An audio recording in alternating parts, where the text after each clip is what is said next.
Hello and welcome to another edition of the Paranormal Concept Show. I'm your host Paul Rook, and as always we are joined by Kerry Greenaway and Richard Clements. Hi guys. Hello. Hello. Hey. Hello you stupendous pair. How you doing? Oh, the suspense. Yeah, well, we're getting there, Kerry, aren't we? Still stupendous, Slowly, that's but- what I like to yes, hear. Slowly but surely. Excellent. Have you had a busy week though? Yeah, very busy week. Yeah, it's all up and down. Yeah, I was actually round at Kerry's at the weekend, and we watched a film and had a bit of takeout, didn't we, my dear? Yeah, we watched a film on Tesla that's been out. It hasn't had very good reviews. It's very indie art type movie, but incredibly interesting to watch that play between him and Edison and stuff like that. It's not what you would. It's not like a traditional type movie, so don't go into it thinking that. And I thought it was actually very, very good, except. At the end, the ending, it was very bizarre. All I'm saying, I'm not going to put any spoilers out there, but it lost me at the end. I was like, what? But indie art can do that, right? Yeah, absolutely. Yeah, I'm well jealous because I weren't invited. Well, you live miles away, darling, now. Yeah, midway up the country, yeah. So not the point. And what are you doing, lad? And get back to Essex quick. I'll be there at the weekend. Anyway, I've been speaking to the amazing Bear Medicine Walker quite a lot recently, and I've known people that she's working with quite intensely from afar, actually. Shauna and Bex Reynolds from Ghost Dimensions, and they're absolutely mad as a box of frogs, should I say. And I thought I'd invite them on to have a bit of a funner show, rather than we're very heavy on this show sometimes. We go quite deep into concepts and theories. So I thought I'd bring some absolute mad hatters on the show. So welcome to the show, guys. How are you? Thank you so We're much. good, thank you very much. We're good. How are you? Oh, we're really very, very well. Now, you've been in the paranormal for a long, long time, haven't you? And we've got two different sides here. So we'll talk with Shauna Bex about the paranormal side, and then we'll bring Bear in on her side of things, because she's been on the shamanistic spiritual side for an awful long time as well. So we've got an awful lot to cover today in today's show.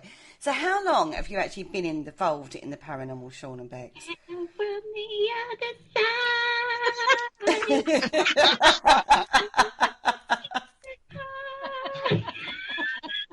Oh, sorry. Sorry, Mum, We've been Bear. involved in which the paranormal side for About 10 years. about 10 years now. Yeah, 10 years. And Was she not asking that question to Bit? was it Tibet? I've been involved in the paranormal for like 59 years. I've been experiencing demons. No. I think you can tell how this show's going to go, everybody. Well, it's very possible, darling, if my name is Bear. That's right, sir. Right, shut up now. It's Bear's question. Sorry, Bear. Go for it. You can tell he doesn't listen, can't you? No, oh God, it's going to be an exhausting show, I feel, by the end of it. He's on leash now, Carrie, so you're going to be in trouble. It's like, I should give Bex my Lucille so she can hit him occasionally. Hold on a minute. It's Bear coming on, isn't it? Hold on. We have a specific thing for Bear. It's the demon music.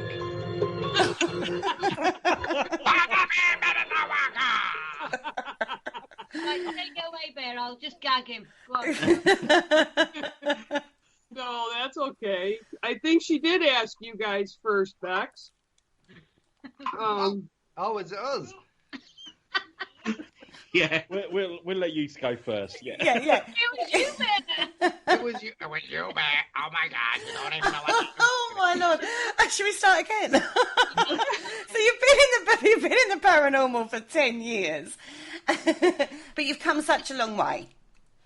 Yeah, we have. Do you know what? We were really silly when we started. What? More silly than you are now. Can you imagine us back then? So, like 10 years ago, we decided to go on a ghost hunt, and so we It went. was more than 10 years ago. That Was more than 10. That was like the start, I think, of things. And we went on a ghost hunt, and we decided it was Halloween. It was bang on Halloween, And so we decided to dress up, and we decided to put makeup on, and like blood dripping down our face and bruises all over our face. And we got there and we sat down, obviously, because they have to brief you, don't they, when you're doing a ghost hunt, of the safety and all that, and what we're going to do that night. And we entered, and we just got all of these stares at us, and people weren't very happy with our attire, were they?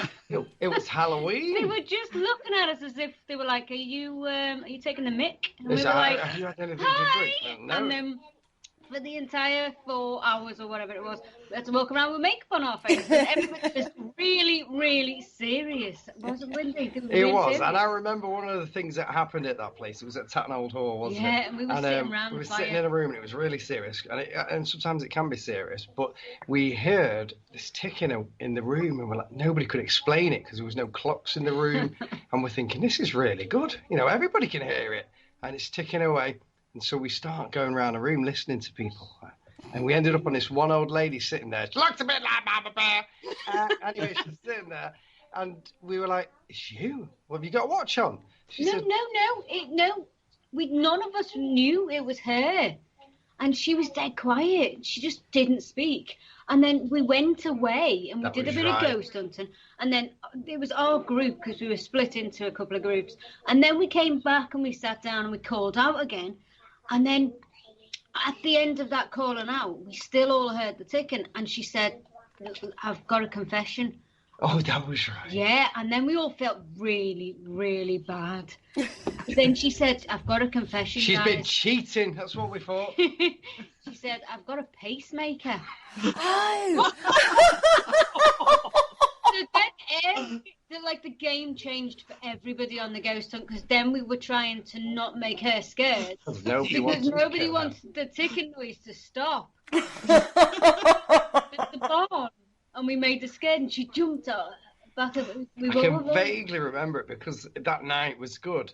But then at the end of the night, there was a bit of cheating going on. There was a little bit and of so cheating then that from stuck in the my action, mind, yeah. you know, because then the memories of what The was memories good go then. was gone, and it was a Yeah. cheating. Oh, yeah, bugger, why But did you do it that? wasn't the guests that were cheating. The guests were all, really, really into it. Yeah. It was the people who were doing the ghost hunts, and we saw them throwing a few rocks downstairs, and we were like, oh, no. Oh, it So, ruined so it. I grabbed a bigger So rock we were- and threw it as well. No, I'm only joking.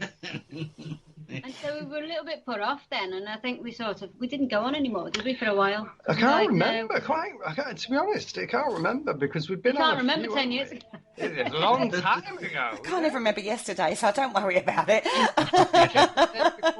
Checking Bear's message like, today. Is it today? I was like, oh, it's Monday. Isn't it? Blue? I thought Blue? the interview was Tuesday, so you know what? I'd been open. So that was your first experience. So where do you sit in regards to your belief system in regards to the paranormal? Where do you sit? Do you believe in it, or are you very sceptical?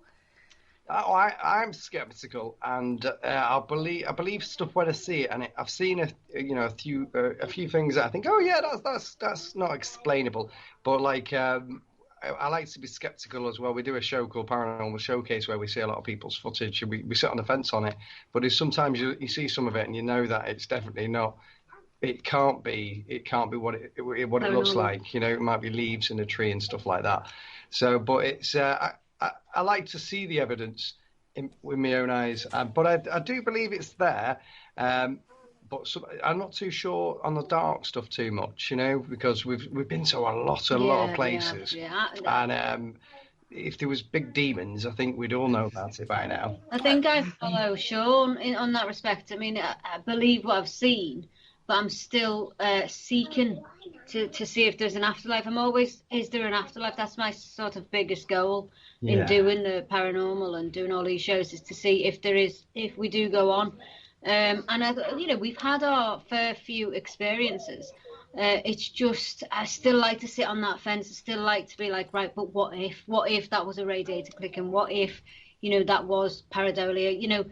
It's always in my head. There's a big question mark all the time, because I don't want to. It's not that I don't want to be a full-on believer. It's just that I like to question a lot of things that happen. Well, aliens are real. That's for sure. Oh, of course they are. Of course they are, yeah. So even with your association with Bear and Bear working so closely with Spirit, has that not confirmed or validated things for you? So she's just a pain in the backside, man. No, that definitely validates a lot for us, because when we speak to Bear, you know, it'll be stuff that we've been speaking about that day, and we've made up, Which we always talk about that story where that's what I mean. When we first started working with Bear, wasn't it? It was those early days of me and you and Bear. We were brewing up a Pluto deal in America, which is launched on Pluto, the Ghost Dimension show, over there as well as the UK, but nobody knew it. And Bear said to us, "Hey, my guys, how are you getting on with our American deal?" After speaking to her, we were like, "How does she know that?" And so that's when we were like, you know, to be honest, like Bear's one of the most authentic and real medium psychic people that we've worked with. And we've worked with a lot. Do you know what I mean? Yeah. And so Bear will think that when Bear says something that you think, where's that come from? She doesn't say it to you. Says, "Oh, I got this thing coming to me," blah blah blah. She just says, she'll say it as a conversation, and you're like, we haven't talked about that, so you shouldn't be having a conversation about it because you shouldn't know. Yeah. So she only just done it recently as well, but you can't say what she said to us. But we were like, we were driving back from somewhere, and we were like, oh my God, Bear said that, and then it happened. You know, it's the things that Bear says to us, and you're like, she can't possibly know. And she doesn't have information. She does not. Do you know what? We work hard, but Bear works down hard as well. She's very, very good. So she's. I don't think she wants to be associated with us, though. Yeah. Oh my God. It's a bit like too late now. Like kids now, too late. Yeah, it's like watching some of your shows and you do appear to be on a lot. I mean, and how much sort of work or how much of your week is actually taken up with this? Or is it... So 7 days a week. Yeah, it is. Don't stop. Yeah. So because people only see the hour show in the day, hour show in the evening, and then obviously one at the weekends. But it doesn't stop. So like the social media doesn't stop, the editing doesn't stop. Or we're out filming because we started filming the lockdown series. So we started doing that, and people will never understand how long it takes to edit, but that's there as well. So it doesn't stop at all, does it? It used to, before COVID, it used to make us laugh because we'd put an episode out and it'd be a full packed episode where there'd be so much involved in making that episode. And then when it would go out, people would message after that's gone out saying, "When's the next one out?" And we're like, we don't even edit it at all. Yeah, just laugh how people think it's just so quick. But it's good fun, though, doing it. Yeah, we wouldn't do it if we didn't have fun. Well, this is it, and you've been doing this for quite a while before you joined forces with Bear for a while. What was the first episode you put out? Can you remember? Bolton Sea Cadets. Of Ghost Dimension, yeah. Ghost Dimension. Yeah, Bolton Sea Cadets. Before that, it was Past Hunters, and it was something. It was, I think it was one of 4, wasn't it? I know there was a. It was one of them, yeah. It was a crappy one, anyway. It was rubbish. It could have been Southport Spiritual. I mean, I don't say the place wasn't rubbish, but the editing was. We were rubbish. Yeah, we were rubbish. It wasn't. None of the content was. The investigation was good, but it was when we look back at it, obviously you involve stuff, and we look at the quality of it. We're like, could have done a bit better there. But they were never meant to be for TV. Yeah. I must admit, I did actually watch the Sea Cadet one. It was on Channel 5, I think, on My 5. Oh, right. Channels, and it looked an amazing location. Yeah, it was a good place, yeah. So active, and it was quite funny watching you in the early series because things would happen and you'd run away. And what are you talking about? He still runs away. We just edit that out. He hides behind me. I'd absolutely. I see that. It was like something happened. I think it might have been using a bar or something, and a noise went off, and Sean instantly just grabbed Bex and hide behind her. Yeah, that's the way to do it. No, we do. That's Sean. That's me. We edit that out now. It's all hidden. It's all magic matters. It's all hidden because Sean doesn't want people seeing how scared he is. I just edit me into it now. I'm not even there. So do you do the editing yourself, Sean? Yeah, I do. Yeah. You do it all yourselves. all ourselves. Yeah, but Beck sits there and tells me what I should be doing wrong and right. And No, I say you should be doing this I just because ignore that's her. not factually correct. And he goes, it's fine. I like the look of Fine. it. It looks good. I like and the want look to of put it, and I'm like, in. but it's not factually correct. It doesn't sound like Fine. that aeroplane. Yeah, but it's a good That's one, what I'm isn't saying. it? That's what I'm You know saying. That's not a Junkers bomber. No, I didn't say that. Correction. I said there was no air raid. Oh, air raid siren no in New air Mills. I raid. said, I don't care, man. It sounds good. It sounds good. We just done an episode from New Mills, and there was no air raid, and they just dropped 2 bombs on New Mills, and then nobody had any warning to get to any safety, so there was a lot of deaths. And I said to Sean, there was no air raid. Why have you put that in there? It sounds good. Set The scene. air raid did So- set the scene. So in my head, I'm like, I need to be factually correct. I'm psychologically putting the people there, man. So I we have know. 2 sides here, then, don't we? We have somebody who like does a bit of research and knows the facts, and then we have the sensationalism of Sean here. You're not adverse to a bit of sensationalism, are you? I never research a place because I haven't. I'd love to, but I can't be bothered to because when I get there, I want to know. I want a fresh mind on it, No, and I we don't ne- want to be influenced by it. Both of us never research the location before we go in, because I like to see what I sense. So I like to put my feelings Because out and stuff. we went to Chillingham and But after the event, then I'll come back, and if I've got the time, I will sit and do lots of research, and if not, I will get one of the group to do it. we went to Chillingham Castle at the weekend, and we arrived, and I guess did you research it before? We were like, no. Did you research it before you arrived? I'm like, no, not checked anything. And they looked at us like, you should have. Yeah, they just But, looked at us with their mouths open. We've It's no, like, because why? because now we know there's a blue boy. I think it was right, isn't it? A blue Yes. boy that's there, maybe a lady in white and stuff like that. I But know if there we'd was a have little known girl that, as well, wasn't there? yeah, if we would have known that, we would have been looking for that spirit. Yes, exactly. And then anything that would have looked blue, we would have gone, that was a blue boy. You know what I mean? It's amazing But if what we the would have mind caught tells it, you, isn't if we it? would have caught it, yeah. Yeah. And did you two ever find out and what was knocking on the door? Because I was watching it earlier and you were having a few rats on the door behind you. Oh, Did in you- the castle. Well, that's interesting because, like Sean said, we didn't know what was in the castle at all before we went. Didn't know any of the history or any of the history of the ghosts. And then when we went live, there was a banging on that door behind me. So I vocalised it. And then I think later on, I heard like a child's voice to the left of me. So I said that. And then one of our party, said, oh, actually, there is a child, a little girl.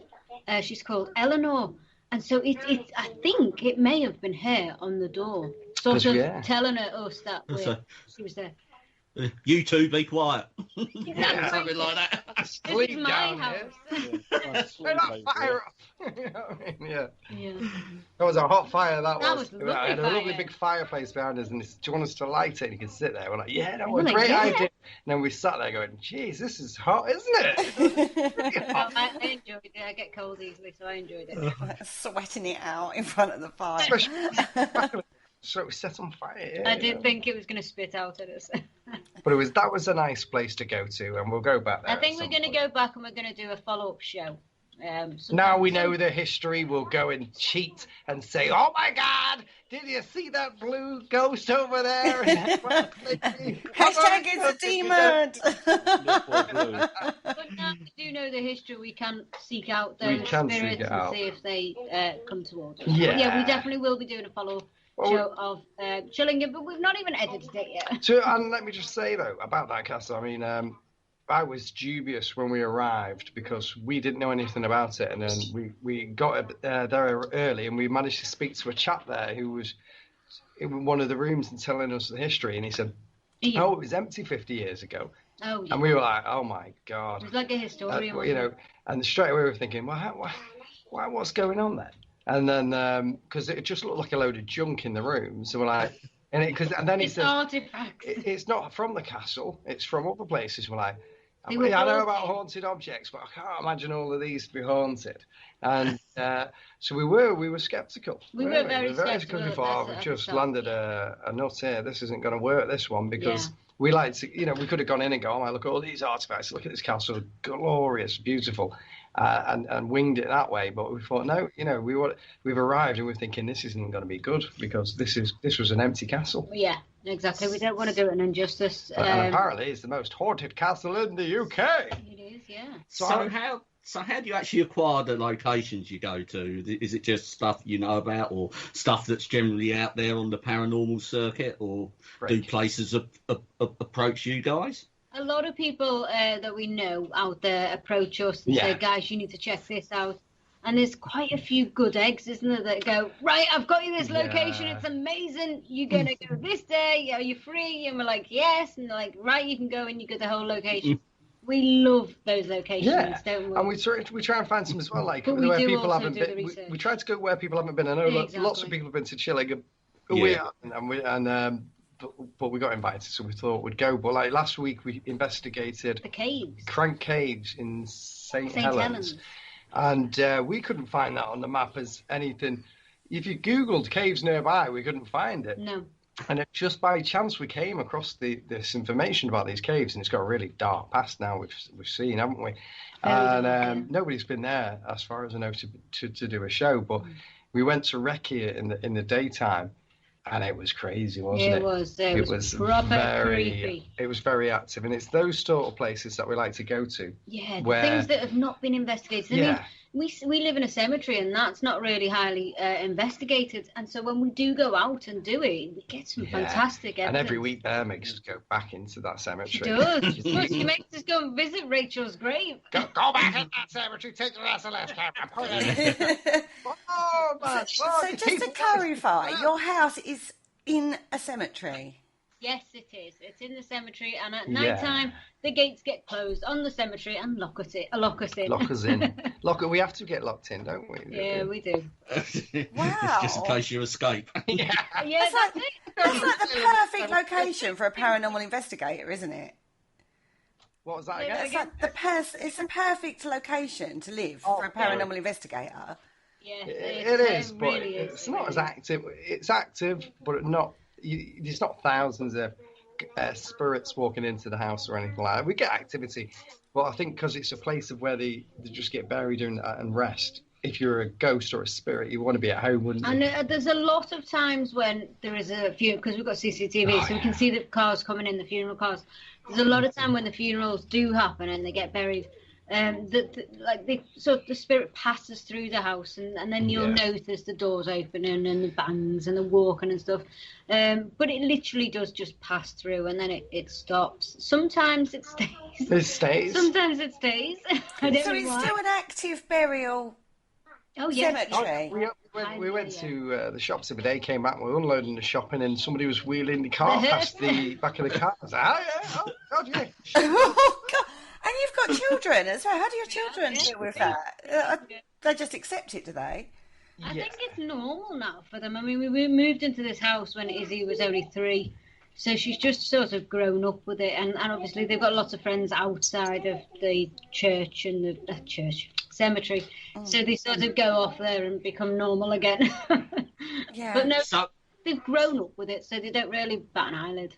So it is a standalone cemetery. There's not a church attached to it. There's a church, but it's not active. Yeah, I think it closed its doors in 1996. That was its last. Every now and again it gets broken into, and you can go and have a look inside. You know, somebody will take the screws out the door and stuff. So you're like, ooh, you know. But when you go in, it's the floor's very rotten. There's loads of pigeon poo everywhere. And it's nice inside, isn't it? It is nice. It's really nice to look at. It's a shame that it's not active, to be honest. So I want to bring Bear in at this point, because there is a thing, isn't there, about spirits haunting.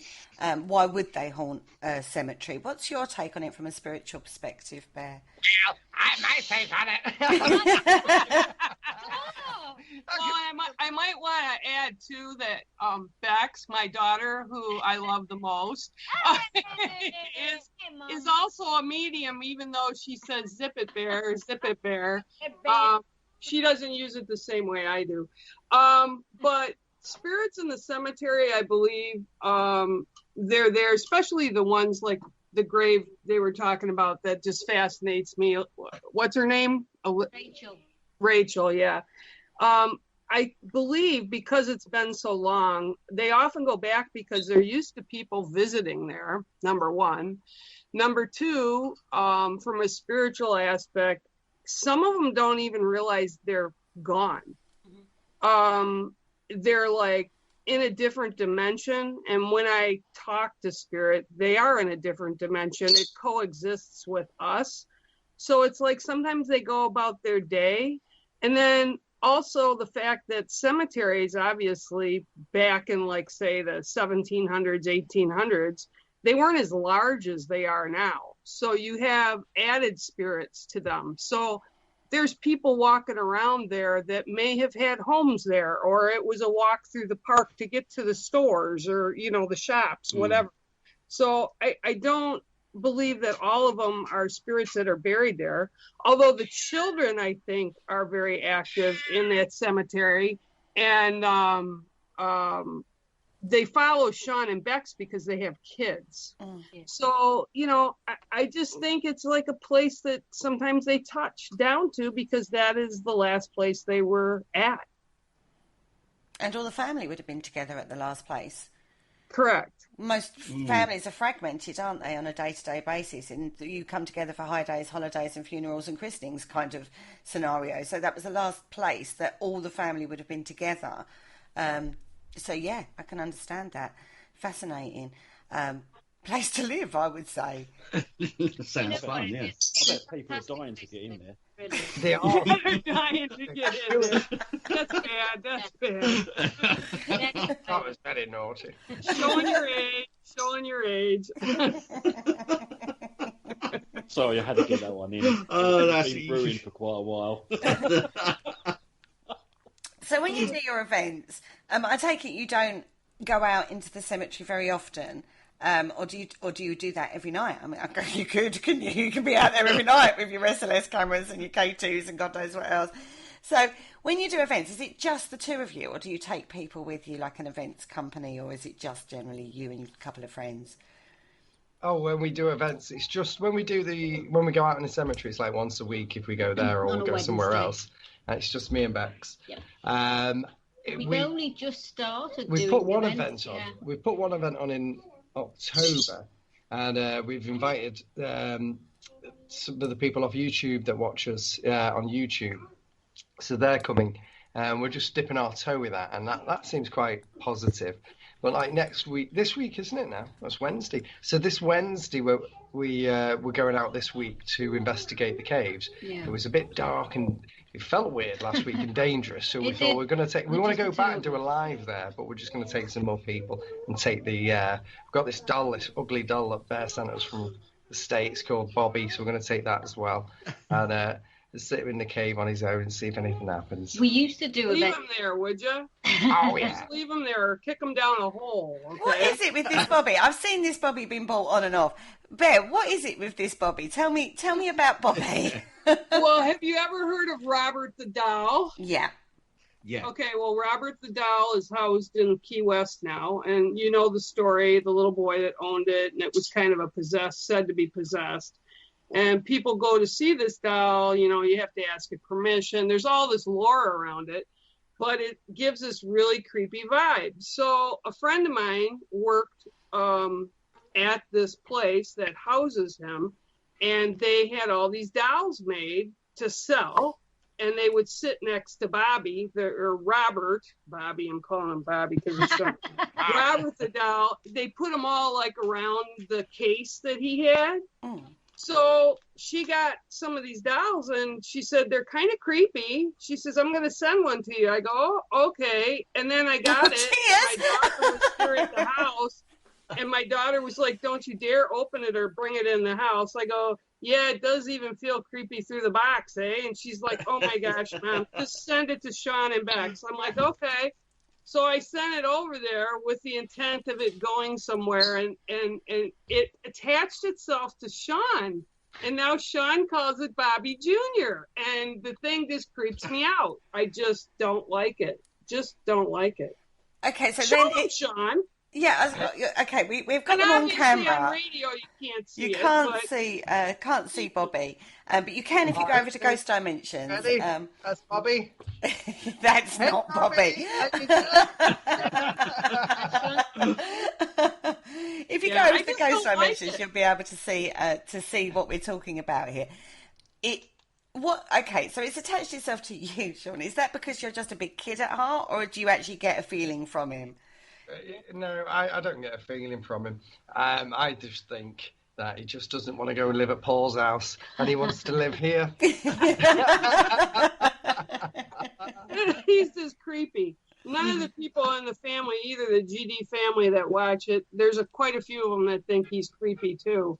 And Sean just loves to harass me with it, so that plays well too. I like to remind you, Bear, where it comes from. Hi, Bear!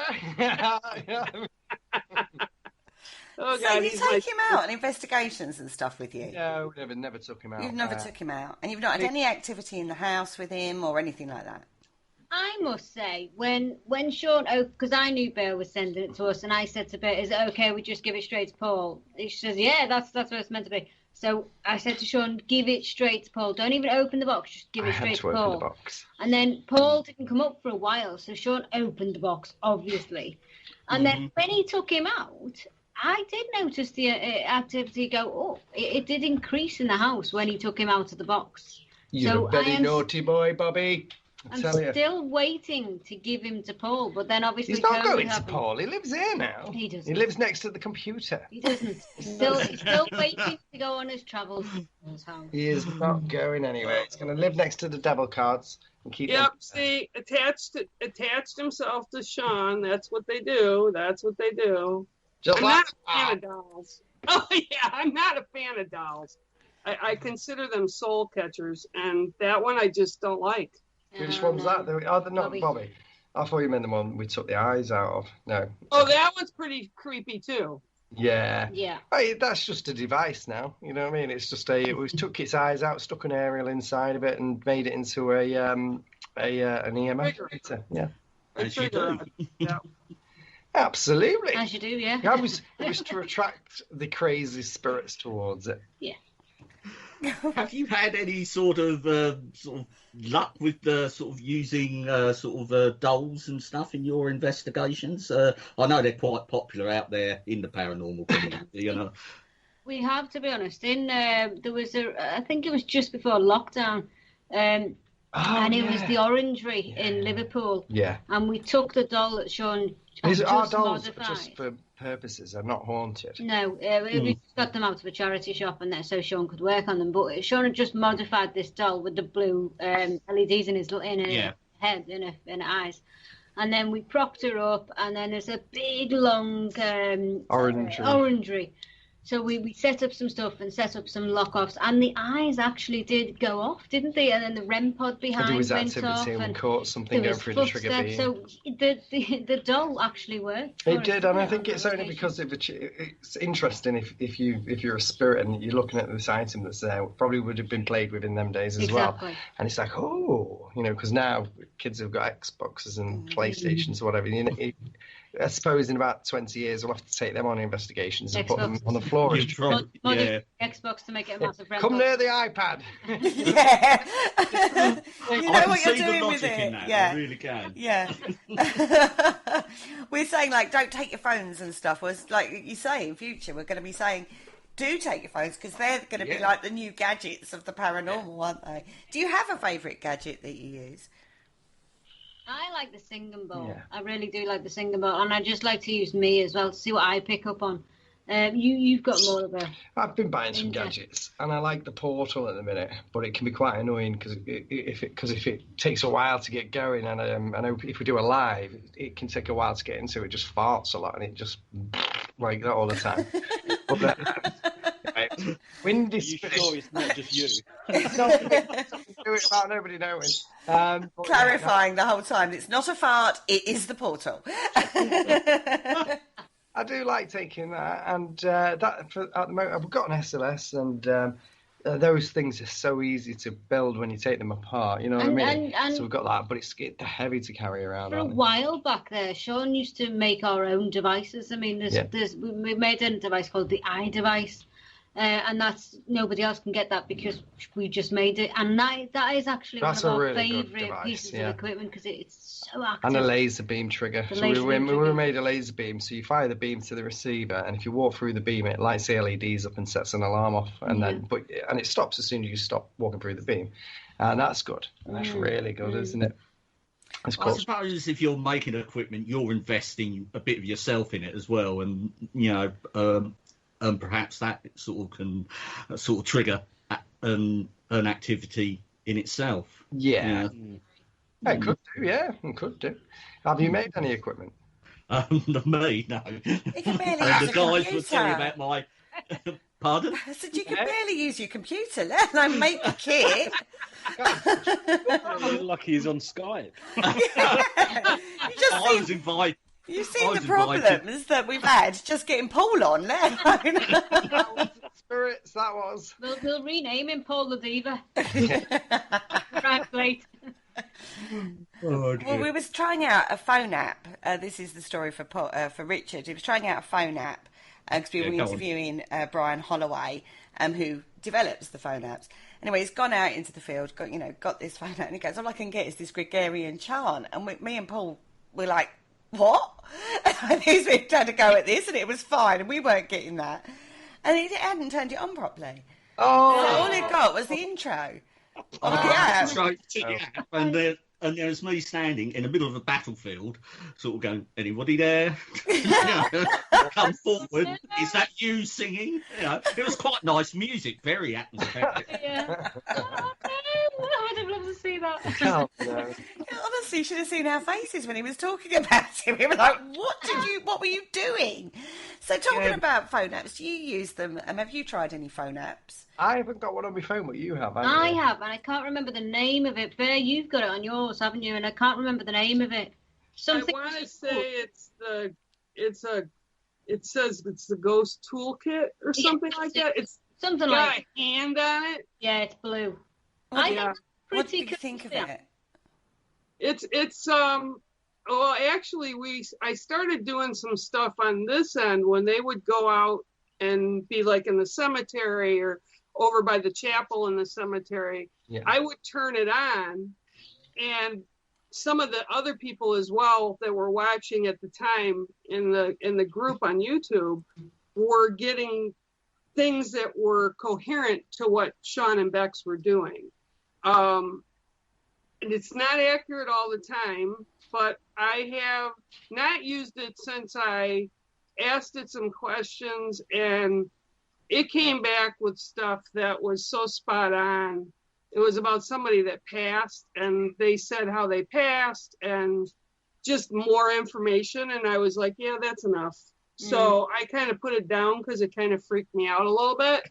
So, we've been doing that a lot, and a lot of people in group have been using it. I'm skeptical about it, but then when stuff like that happens, it's kind of bizarre. So how does this work? Because you've got, Sean and Bex obviously in the UK, and you've got yourself over in America. When they're working and out in the field, do you tune in to that as well? Because you're very involved in the whole Ghost Dimension family, aren't you? So do you tune in? Do you give them like tidbits of what you're getting when they're out? I do if it's really super strong, and I've actually used the K2 where I've set the K2 down on a table, and when they get activity, my K2 goes off, which I can't really explain because it's not bioelectrical stuff, and I've tried it other times and it doesn't do anything. Like I've put it on the screen and I'll watch it over and it won't go off. So it's kind of interesting. And the way I look at it is spirit is in another dimension that circles kind of around us. And they don't have bodies, physical bodies like we do. So it's kind of like spirit reacting to what's going on. So doing what I do, I'm skeptical sometimes, but then again, I tune in and usually Bex is spot on when she's out in the field. Again, because she tunes into stuff, even though she's not a medium. Yeah. Just saying. But yeah, I can tune into it. You don't have to be. Well, I've done a reading for you, Carrie. Yeah, you have. And I mean, it doesn't matter where we are. If you're tuned into that other spiritual realm, you know, you get stuff. Yeah. I can't explain how it works. It's my truth, you know. It's what I do. So I can't explain it. It just is, you know.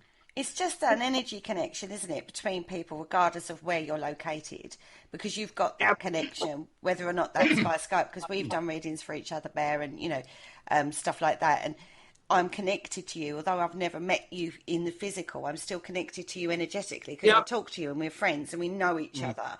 And you've got that energy connection there. And that's really where I see it. It's just, like you said about your bubble, you're connected to Sean and Bex because you're so close to them.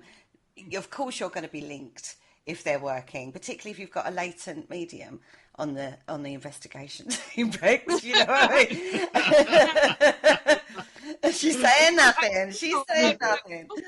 I will say I can tell the difference, like when, for instance, one of the episodes they did when they went out, Sean was in the cemetery, and he was by the chapel, and there's a children's section there, and I could see like all the children running up to him and trying to communicate with him because they were excited he was there, like a dad, right? Mm-hmm. And then I've had times where I felt kind of like ooky when they've been around something. It's like, yeah, you guys really, you know, yeah, I feel something and it's not really good, but I know they do protection and stuff, and we're definitely connected. And if you hear the bird in the background, Pip's excited too. Sorry about that. So guys, have you been, do you feel that you're more connected now spiritually than you were when you first started through working with Bear? I definitely feel like there's a change. I must admit, when we started out in the field and we did start doing past hunters and stuff, and we didn't really know what we were looking for, and we were really green in the field. But then as we started doing the episodes and they went on and you started communicating and reaching out to these spirits in each location, you come back home and you were more aware of what was around you, what you surrounded, so you could pick up on easily. Like I used to go into the supermarket and I used to hear like radio static in my ears, and I was thinking, what the hell is that, you know? And then you can sense things from people, and then as it's gone on, and now we're in ghost dimension, it's just so hyper and it's just so active. The things that you feel, I mean, like Bear said, medium. I'm not a medium, and I'll always say I'm not a medium, but I believe that everybody's got a sixth sense, and whether you use it or you don't, I just like to go out, and that's why I don't like to do any research of a place. I like to go out and I like to just feel, basically see what comes into me. I was always told, whatever comes into your mind, say it. So I always say it when the cameras are rolling, just so it's recorded, basically, and then we can go back and look at the history and see if it's connected and it coincides with everything. But since meeting Bear, things have taken a different turn as well. That's heightened me, I suppose, even more. What about you? Well, she always connects with me, and the way she connects with me, because she's his mama. As mama, but she messages me a lot on WhatsApp and Messenger. Stop being stupid and answer the question. Of course, yeah, she connects with me because she's a pain in the backside, and every time I'm doing something, she's like, "Hey, oh my God, will you stop doing that like that?" No, I do. I connect with Bear as well, and because we have this thing where she knows stuff that's happening that we do, and it's weird, and I can only presume that's given off by our energy that's psychically sent possibly around the world over to Michigan in the lake, and I think that's where it could be. But she does. I mean, and then I don't know if she texts me anymore, but she does. She WhatsApps me and she just never phones me and answers my calls. Probably blocked you. Fire. Have you three ever actually met, or has it always been like this? It's yeah, just like this. we were going to go to America this year, and we were going to tour America, and then obviously we would have said, like, we'll meet up with Bear. But the COVID came in. COVID came in, and we were like, oh my God, we can't meet you, Mama Bear. So it's definitely on the cards. Because it was quite high in Michigan. I said to Bex, we're not going over there because she might have COVID. And if she gives it to us, we're dead. You know what I mean? I'm only joking. But Bex would leave Sean, they'd never find him again. Exactly.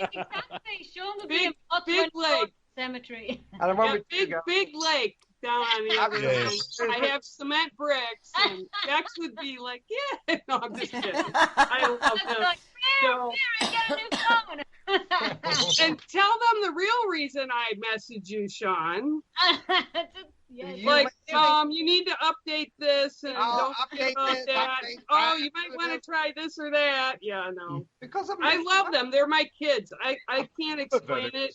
It doesn't matter that we haven't met in person because we know each other. I love the kids. My little grands, I love them. I talk to them as well. And, I support these guys because they do their work with integrity. And they're real, and they're family, and I just consider them family. And, they could ask me whatever, and if it was in my power to do it, I'd do it.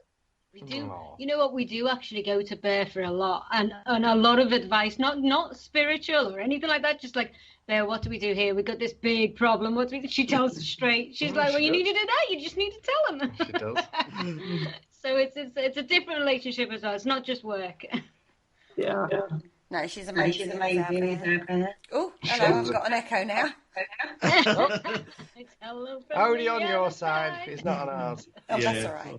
I don't know why that happened. Probably Sean. You got your keyboard on.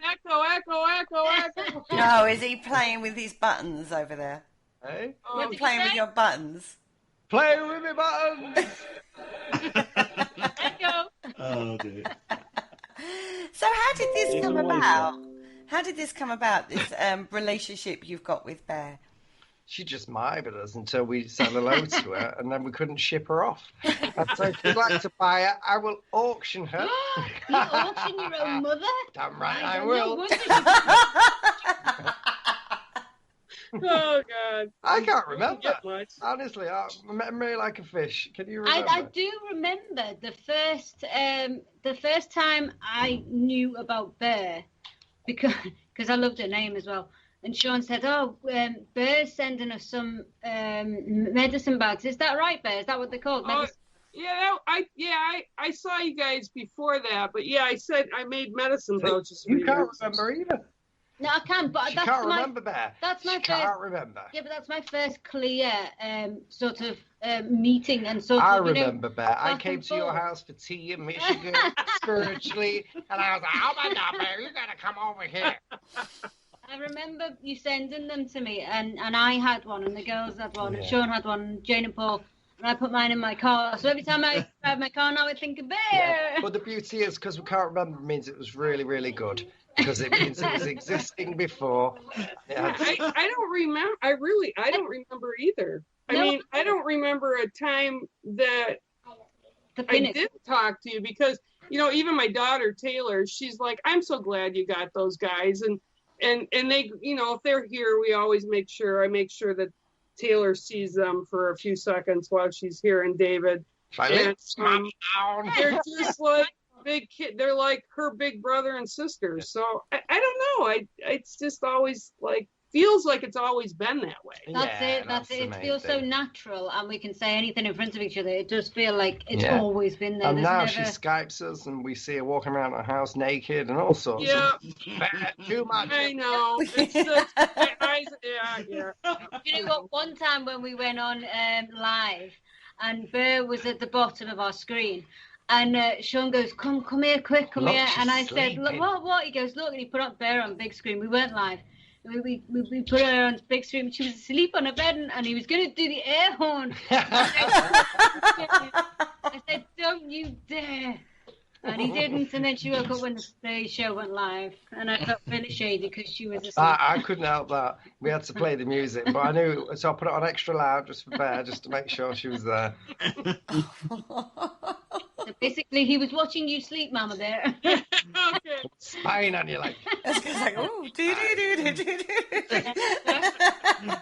sitting there watching us. I mean, what I did really, when she wasn't, because she was sleeping and Bex wasn't here, I was going, just to be like the bird. I can imagine. And then I was trying to speak to her, go, I It's a subliminally messaging. I didn't hear you. I I didn't hear was you at all. subliminally messaging You her. must have needed the sleep. I did. Yeah. I messaged her and said, "You will wake up when the show comes on." And I think I did. You were sending all your money. Unbelievable! It works. So we've got this dynamic. Let's put it that way. It's a dynamic, isn't it, between the three of you going on, and that leads you into Ghost Time, which is what you're doing now. And you it's prolific. You're there all the time doing shows, and you're always high energy, Sean. What time do you take your medicine? No, only joking. Half an hour before the show. Get today. It's gone absolutely bonkers for you. You've got such a huge following, and they're amazing, your followers as well, aren't they? They're really, really They're so nice. dedicated. You know, They do anything for us. They're Yeah, amazing. they do. And it's amazing to see the family grow as well. I mean, there's every single day new people come on, and you're like, oh, there's a new name. Welcome to the family. It is absolutely beautiful to see. And when we see the newbies coming on, we don't want to make them feel like an outcast straight away. So we try and give them as much attention as we would give to anybody else that's been in the family for a week, a month, or 2 months, whatever it is. So we try and do that to everybody that comes in. And everybody that's in that family of Ghost Dimension, whether or not they come and join the channel or they just subscribe or just watch the shows, they're all got different personalities, and maybe some people have may also not be happy in life and stuff. So for them, it's a break of their day as well, just to come out, and we see a lot of it. Like for last night, for example, we jumped up on. There was one of the viewers come on. She said, "Will you come and watch me sing tonight on Facebook?" So we said, "Yeah, we'll go over and sing." So we're not singing. We'll come and watch you sing, and we did. And when she was so made up that we went there, and she started crying when she was singing and stuff because she was so happy. And for us, it was only going to take a couple of minutes just to go and watch her, and for her that made all the difference. And we like to do all that just to. It's the little things, isn't it, that make somebody's day or something. And I think that's why we did these lives, because obviously lockdown it got tough for a while, and people were. It wasn't great out there, and people's minds were going round and round and round. So we say, we'll start these lives. Break up the day. Ever since we've done the lives, we've got messages of people saying, you don't realise how much you've changed my life, and I wait for the live because you just make me smile. But I think that's why we're so high energy as well, because we know we're making people happy. Making people happy out there. Yeah, we might be annoying, but we make people smile. No, we worry every day that we might bore people with the same show. I know. And we're like, hey, because we got the same show 7 days a week. Somebody said the other day, they said, so what do you talk about in your lives? Do you pre-plan it before you go live? We said, no. So what are you going to talk about in an hour? I said, no idea. We'll see what happens. Because obviously in the daytime, it's like 3:30 or 4, whatever we did the show now. Talk about anything. We talk about anything. Even in the evenings, a different format depending on what we've scheduled in. Maybe the investigation or showcase. We'll showcase other people's work, stuff like that. And Bear comes on a Tuesday and does the stuff that Bear does, readings and cards. And we try to break it up completely like that and just dip in. And we do. But when people say, what do you do? We just got no idea. It just comes out of the mouth. And, I think we let them take the lead as well. I mean, there's a lot of people, a lot of people that talk about food and stuff. So we talk about poo a lot. Yeah, you do. I noticed that. We just talk about what's happening in life, really. That's all, and in our life as well. And then everybody else says, "Oh, this happened." So it's just basically a get together, a nice get together to make people smile. It is. It's just like a family, though, isn't it? Where you've got that general chat and that, hi, how are you doing? And you're on the board, and and all that side of it. But then the background of that is the paranormal focus, where you go out and you do an investigation. So you kind of come on. You do a bit of like, hi everybody, we're going to go out to, we're going to go out into the graveyard tonight and the cemetery tonight, or we're going to go to Chillingham Castle, and you carry that on. So you sort of like, all the excitement.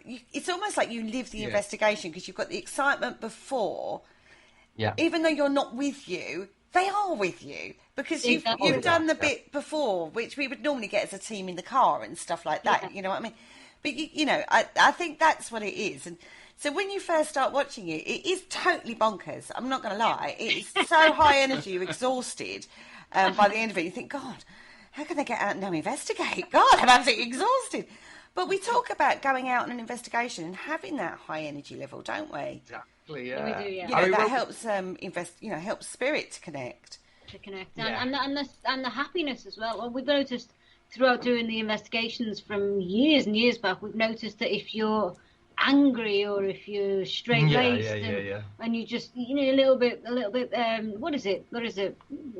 what would you call it, if you're not positive and you go out with a negative mind, attitude, you're not going to reach many spirits. You're not however, reach if you smile and you laugh, especially off camera, I know some people like to take it really seriously, so we try not to laugh too much on camera. But when the camera's off and we do smile and we do laugh, and then that's when the spirit activity comes through even more. Because I think the spirit sort of watches us and there and thinks, you know what, these guys are actually okay. And it charges the atmosphere as well. Exactly. I think you're right there. You guys are very involved in the paranormal. What do you do away from it? Or is it 24/7 for you? Do you sort of take a break from it? We do take a break. I think we have to. We watch trash TV.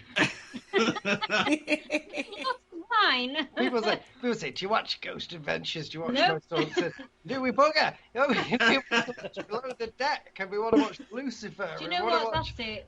Orphan, what's it called? Orphan Black. Like we'll finish tonight at 9:30 tonight. Probably 10 o'clock by week, because after the live we'll talk to people in the WhatsApp group for half an hour or so, and then we'll dive off and we're going to watch some television. And we're going to chill out and do that. But tonight, maybe. No, it won't be tonight. So later, and then later on this week, for example, we have stuff to do in the evening. I think you've got to take that downtime and you've got to do whatever, relaxes you. In our case, it's watching telly at night time.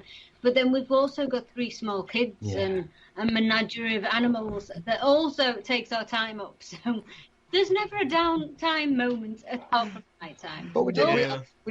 Going. We put on an episode of That Most Daunted on Sunday. Was it Sunday? Sunday, yeah. Was it Saturday or Sunday? Whenever we got back from Chillingham. Sunday night, to see what that was like compared to what we just experienced. And it was boring. And I said, I can't sit there and watch that again. You know what I mean? It's like, it literally was rubbish. And I said, we've skipped Below the Deck to watch this. 25 minutes of my life wasted. I tell you what, notice it went. Sorry, Carl, but it was a very long time ago, and it was rubbish. If you're listening, you know what? It was poignant though. It was rubbish. It was poignant. It was not. It was Talking Heads. Oh my God! Poignant. Domestic. Yeah. Let's sit there and smoke and drink, and then it's 5 minutes. That's what it was. It was poignant to a place where it was poignant because Derek was there. Derek was there. That was nice. Derek's not there anymore, and it's like, wow, this is. I don't know when it was filmed. Was it filmed 2002? I think. I'm not too sure. Babe. It was rubbish. No, we're plugging it. We're plugging rubbish. We're not at all. The only thing I do want to mention is that. Don't watch it. You'll waste your life. The only thing I wanted to mention with that episode is, it did go fast, and you think, what did we see? What did we investigate? Saw nothing. But the fact that Derek was there and he was smiling and laughing, that was nice. And he was so young, and it was just like, that's the bit where he was so it was young, like, and he was full of his energy, wasn't he? Yeah, he was full of that energy that everybody loved. Yeah. And so, it was a little bit poignant watching that back. But to be fair, Sean, it was where a lot of people started in the paranormal field watching that programme. Do you know what? I always say we have respect for that, because people moan a lot and slag them off, and I don't slag them off, but that episode was rubbish. And people tell me that our stuff is rubbish sometimes, and it is.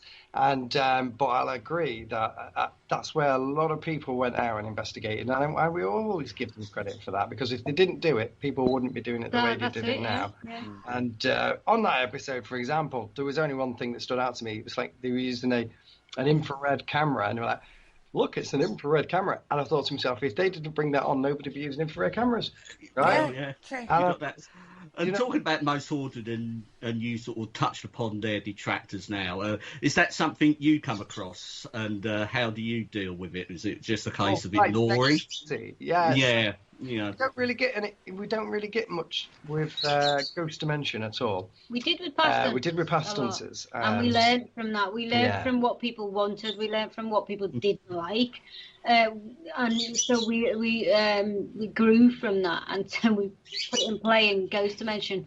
But yeah, we were taught, weren't we, at a young age in the paranormal to ignore the ignore negatives, it. and we did. But we also were told to ignore a lot of other things as well. And so when we went into Ghost Dimension, now we listen to when the viewers say, "Oh, I'd like it if it was a bit more like this." And if a lot of people are saying, "No, maybe do that." Like today, when we finished editing the episode, we normally have a bit of music after the release. So the guest on the show, whose house it was, finished speaking, would normally have a bit of music going into the show.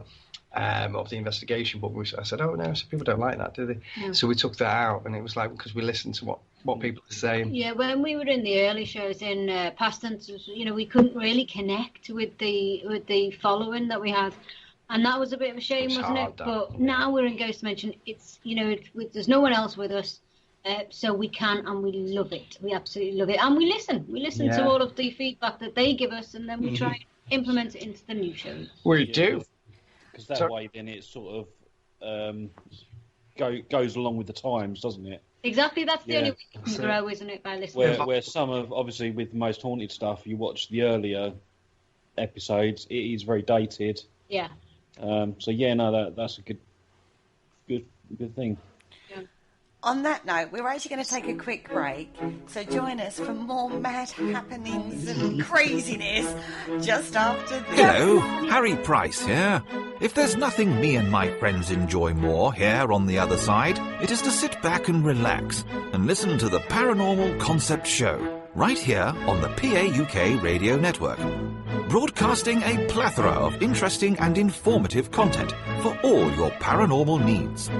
Find them across social media to keep up to date with forthcoming shows and all their other adventures. Hello, is there anybody there? And welcome back to the Paranormal Concept Show, exclusive to the Paranormal UK Radio Network.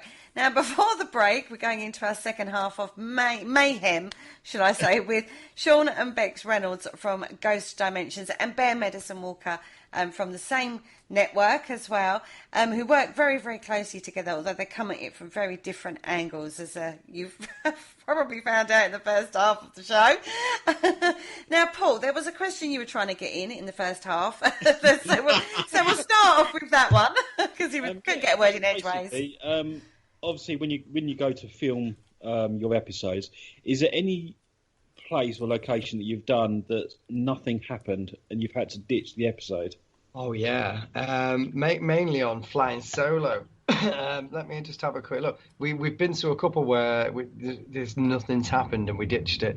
And in fact, I can't remember the name of it, but we did one where it was a place in Derbyshire. It was a pub. Not much was happening. And to top it off, the guy came out with a gun at the end, and he must have knew something wasn't happening, and he was going to have to go and hunt some deer, and that was it. We were just like, he was like, "Oh, you guys gonna be long?" And we were like, "You know what? America? Well, no." I could see with his gun now, and I was like, "You guys gonna be long?" I was like, "No, do you know what? We're gonna bail now because you've got your gun and nothing's happening. Why don't you go shoot your deer in peace?" But yeah, I remember that one. Sean rang me up and said, "I'm on my way home." I was like, "Wow, that was quick." The guy's got a gun. The guy had a gun, so we're coming home. I was like, "Oh, okay." Absolutely. I tell you what, there's quite a few episodes though that when we go into a place, nothing much happens, and then you'll be doing your thing and stuff like that, and then you'll obviously take a break and maybe have some food or whatever, and then when you come back, you forget, and so you're talking, you're laughing, you're doing all that sort of stuff. And that's when it starts to heat up. We noticed in Chillingham the weekend when it was earlier on in the night, wasn't it? Maybe 8 o'clock after the live. It was 9:30 after the live. We went through, we did some investigating, and it was active. Yeah, we got some stuff. And then when me and Sean went out to the Witching Gower, everybody was asleep. We went out to the Witching Gower and we got some really good stuff. It was really good. very active. So I think also it has something to do with the times and stuff, whether a place is active. But I think, you know, we've been here for that long on this planet. There's be thousands of spirits wandering, so there's always going to be some energy of some sort somewhere. But it wasn't in that pub when he came out with his shotgun. They're all hiding behind the bar. Yeah, they're probably... Scared them off.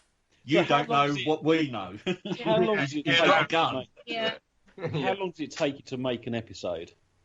Oh, so to film it between 1 to 2 days, and then to edit it, it'll take. If it's like the series, Ghost Dimension the series, it can take a week for the episode. Not flying solo. The lockdown ones aren't too bad because we changed the format for lockdown, so it'll take a couple of days to edit an episode there. And we checked that off because we do a lot. We quite hand in hand with Pluto TV at the minute. We're owned by Viacom. Yeah. And so before we chopped the format to cut the intro down a little bit for the lockdown, we sent it to them and he loved it. So we were like, oh, thank God for that. You know what I mean? Because it gives us more time because we're so busy at the minute as well with the stuff that we're doing. And they were like, yeah, no, we love it. It was like brilliant. Yeah, because the main GD episodes, we had an intro, we had pieces to camera and all that sort of stuff. And so it took ages to film. So we're just doing voiceovers. With the lockdown episodes, we literally go into a place and we just investigate. And it was so much of a weightlifter because you think, wow, we can get more investigation done. And Pluto love it. And they want them. So it's a bonus. It was a you know. So it is everything you do it yourself, the editing wise. I know we touched on it earlier, but it is everything you do yourself. So the sort of companies or the sort of outlets your shows go to, they don't sort of offer you any sort of help or anything like that. It's just a case of you package it. We were just talking about that in a break. So no, they don't. They're really good. Communicating with us, like Roku's good at communicating with us. So Pluto are, whoever else we've got it with, they're good. But we use distributors to because you have to. I don't know if you understand it. Like when you distribute a program, you have to use distributors because they don't like speaking to us to do a deal. Yeah. Only for the reason that if they spoke to everybody who made a film or a series, they'd have too many people to speak to. So they might speak to a distributor and pay them. And that's the pain in the backside bit. So like at the minute, we're waiting to receive payment for last year for Pluto TV, for example. And Pluto paid late this year. So, but we paid. But now we're waiting for our payment, which is a pain. But the only reason that I'm on top of that now is because when we did the past hunters, we lost a lot of money because we couldn't be on top of it, and so this time we're on top of it. So we do get paid, but very, very slowly. Yeah, we didn't really have free reign. Proper slow. We didn't have free reign with past hunters, so we lost out in a lot, and I think that's changed our look on things and how we do things, and we're on top of things now, and we're a lot more hands. So we control everything now, except for just when we get paid. It's a real pain in the backside. And that's in the lap of the gods, clearly. Exactly. So to be dead nice, go, hi! Yeah. Oh, yes, I know you said you were going to pay this week. Oh, I know you're just changing your mind and now you're telling me another day, but I'd really like to get paid, otherwise I'll speak to somebody else about it. Because now, unfortunately, because we know we're so close with like the networks, if anybody annoyed us that much and we didn't get paid, I'd just speak to them and say, look, take it off or pay us direct. Do you know what I mean? So, and it's not about the money, but I tell you what, when somebody keeps your money, it is, isn't it? Yeah, it is. Of course it is. If somebody else has got the money that you've worked hard for and you want it, then that's when it becomes annoying. This is a thing, even in the spiritual side, you've got a gift, so you shouldn't charge, but that's not how it works. Oh. Exactly. Well, everybody can watch our show free on Pluto, but Pluto put adverts on, and obviously we get a revenue share from that. So, if we didn't get paid it, I'd be mad. Do you know what I mean? Because that would... And you're on Amazon Prime as well, aren't you? Yeah, we're on Amazon Prime. My Five, the Roku channel, which is on Virgin and Sky, and that's worldwide anyway, isn't it? Yeah. And Pluto's worldwide as well. But we only just launched on Pluto US a couple of months ago.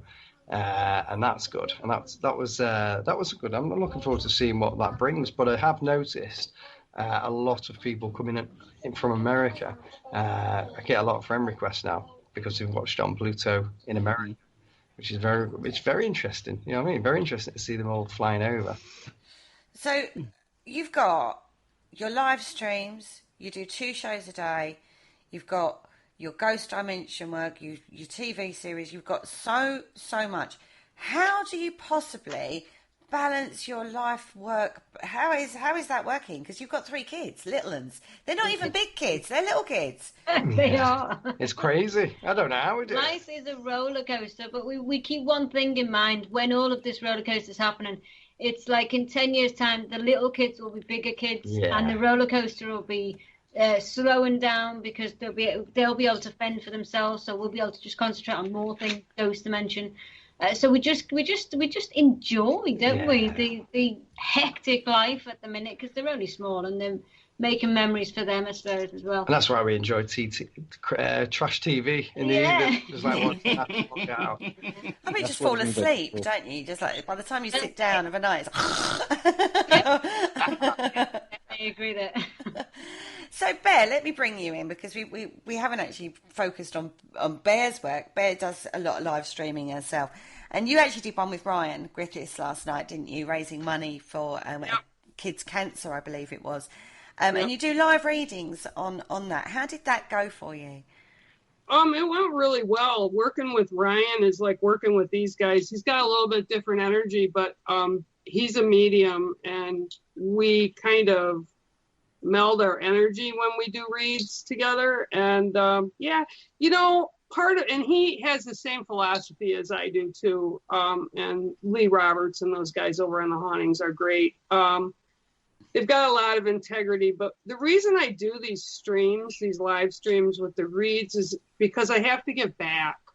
There has to be equal balance there somewhere, obviously, but part of what I do is to give back. And there's so much negative out there right now that, people have to look at their lives and count their blessings rather than count the negatives. They need to be aware of the negatives, but they also need to be aware that spirit is like that's my big thing. Like spirit, like these guys, they go out in the daytime and they get great evidence and have a great investigation, and people interact with them and try to get them, to do what they're asking them to do. Like they'll say, Bex, use your singing bowl or whatever. So it's kind of about giving back to people, especially in this time right now that's so kind of negative.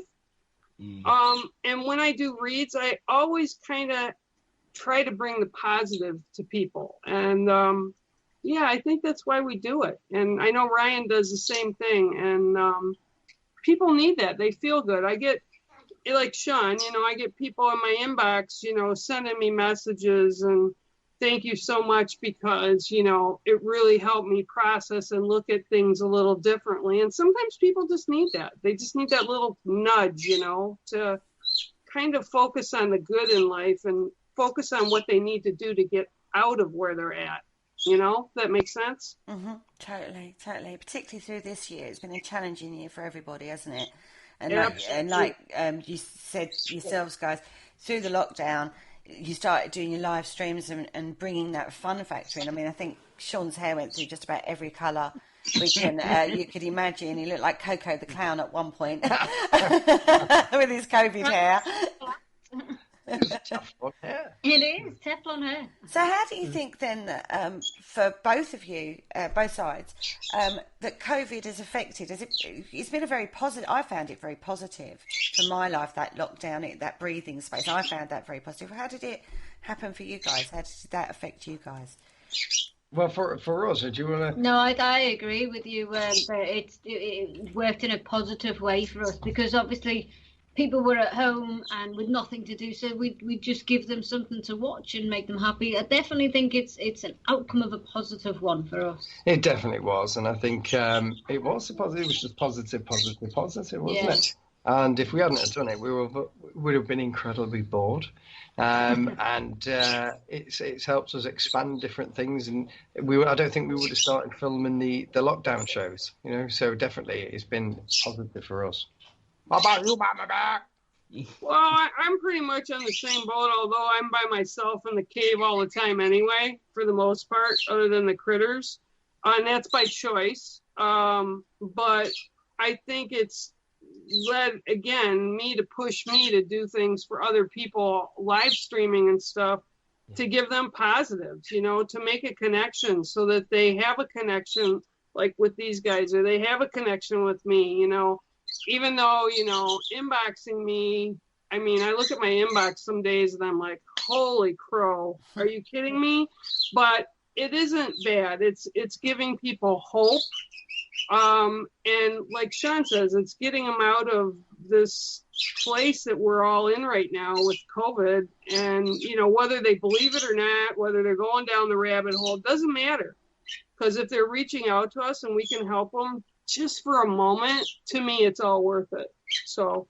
And you don't realize when you're doing it how many people are out there that need to get away from the normal. And that's the weird thing. There's a lot of people out there suffering because, I mean, we've all got inboxes full of people saying, I'm going through a really hard time now because of so-and-so. And, tuning in at 3:30 or 3 o'clock or 4 o'clock just makes my day. And you don't realise how much it's changed my life. And it's a breath of fresh air to hear that.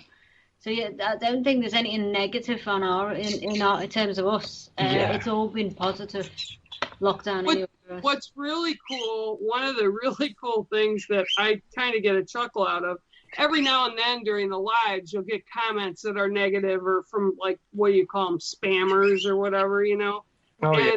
We don't even have to do anything. I mean, the family, which I call the Ghost Dimension family that watch, they like jump on these people and like these people are done and gone before you can blink an eye. They defend us, and very. That's a good feeling, It's a good feeling that it's a family. We all care about each other and what's going on.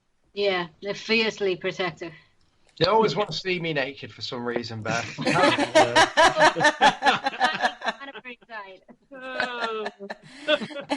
But no, it's that being part of something, isn't it? And if it ties into your interest as well, which is the paranormal, which branches off into other areas. What do you make of all the conspiracy theories that are around? I mean, God, how many come out of America? Jeepers. I mean, there's a new one every day in America. They put us to shame for conspiracy theories, don't they, Americans? There could be some truth in some of them, but there's I always say, there's not much you can do about it. If it's true or if it's not true. If it is true, what can you do? I know people say put in your numbers, mass voices could be heard. But if you got it wrong, you dropped a big clanger. But if you get it right, I don't think, because everybody is the way they are, you wouldn't get a massive following of people to change it, and the powers that be would be too complicated to do it for anyway. Yeah. So these things have happened in the past, and we just get on with them in life, and we move on. And I know that some people don't agree with moving on and they want to fight it, but I think if you fight it, it's a losing battle. And like I say, it could be real, it might not, but like the people that believe that COVID's not real. Whether or not it is or it isn't, it's had positives on people's lives, some of the changes. And would you want to put other people in danger? No. Even if it's not real, would you still want to be that person who put that person in danger? No, I wouldn't. I mean, there's a lot of hate on wearing masks in public places. I have kids, I'm going to wear a mask, whether it's if you're popping into a shop, couple of minutes in a shop, or max 45 minutes in a shop, just wear a mask. That's there's no harm.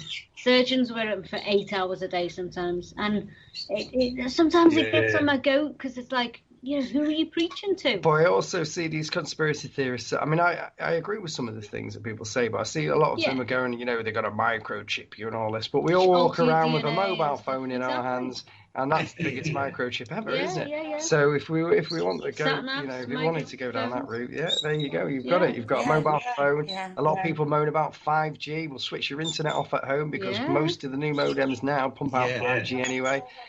So we either live with it or live in it. There's a lot of people with a lot to say, but if you're not willing to change it for you, if you have a lot to say, then don't bother saying it, because that's just hypocritical in my books. And these people are the same people that say for example, 5G gives you cancer and all that palaver, right? they'll sit there and they'll drink Diet Coke with aspartame in it. Which Which Yeah. is true. Aspartame is banned in America. There's a reason why it's banned, and they shipped it all over here. They've got us to sort No, of. in America, they make aspartame and they ship it to Europe. Ship it over to Europe. Yeah, But it's they so ban true. that. Yeah, it's so true. It's these little things, the little eggs that people miss when they're spouting off about how bad this is and how bad that is and how stupid we all are.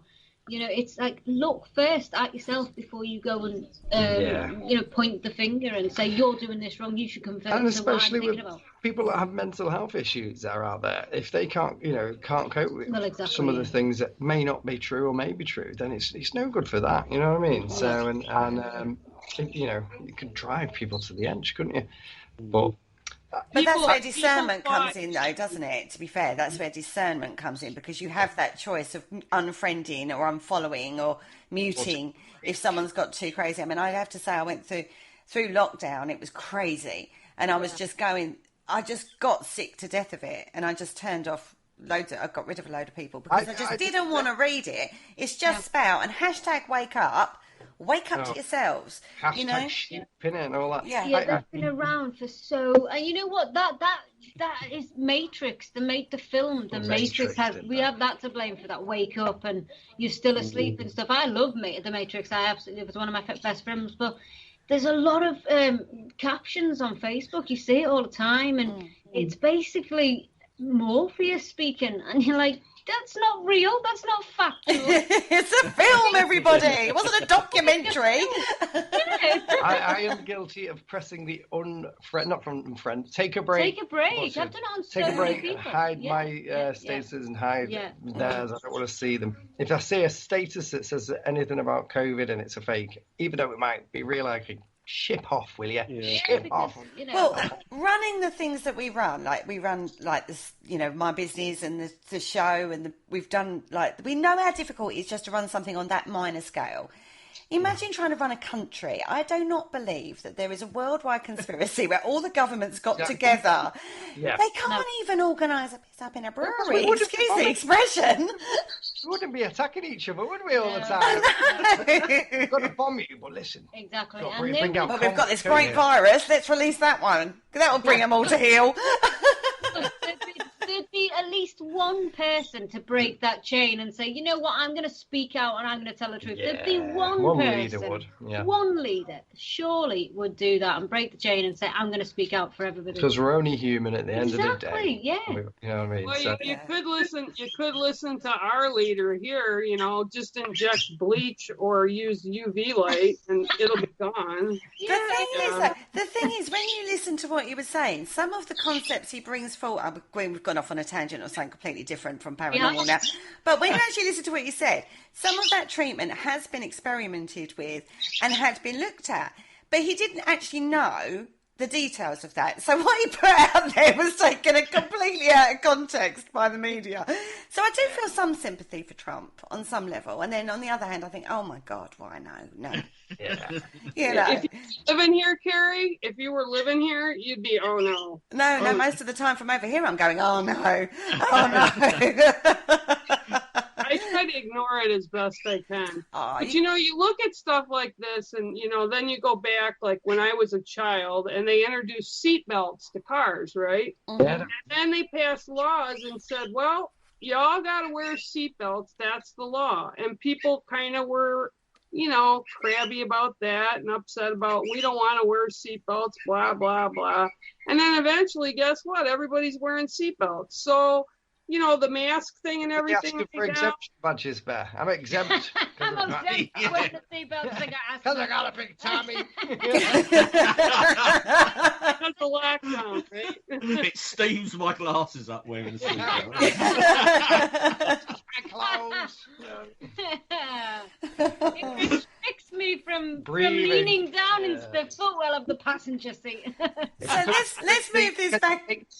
Let's move this back into the paranormal field. There are very fashionista and conspiracy theory kind of things go off in the paranormal field, and we see them all the time. So, like, going back in time, the all factor was one, and now that's been debunked, and now we've got the SLS camera, and there's controversy that surrounds that. There's always controversy in the paranormal field. You shouldn't investigate a graveyard, is one argument.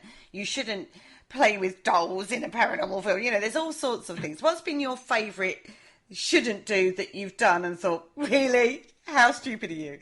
Really good question. I don't know, you know. I think the dolls, people say you shouldn't use the dolls, you know, well, because Mama of the Bear kids. says that. So we just blame Bad. Well, she keeps sending us these dolls, so you know what I mean? But because of the kids, I don't know, but like we don't get as much as it as you would expect, where people say that you can't do it. No. I don't think we've had much except for the doll stuff, where people say, you know, dolls are. And I get that because of children, but if there's a child spirit in a building. And that's the only haunted that's alleged to be there. One thing we do get is don't do any sort of communicating in your house. Don't call out in your house. Don't do Ouija boards in your house. Don't do experiments in your house. But I think for us living in the cemetery, it's different. We got an exemption badge for that. It's different when you live in a cemetery because obviously they pass through when they're buried and stuff. And they come and visit us, and they come and see what we're about. And we like to see what they're about. I think I get that though. I would never go and investigate somebody that's just been buried in the past couple of years. No, never, because it would be disrespectful to we the family. We try and keep to the very, very old graves, like the 1880s. Yeah. You know, you'll see the old graves. And I am guilty of digging a grave up because somebody told me the other day there was loads of money buried, so I've started digging the graves up. And then when people ask me, I say, I'm just here making new holes for people to go in. He is joking. I would just like to put that out there. Figures. No, I'm joking. I will say though, now with what I do, I get a lot of people that throw at me, what you're doing is the devil's work.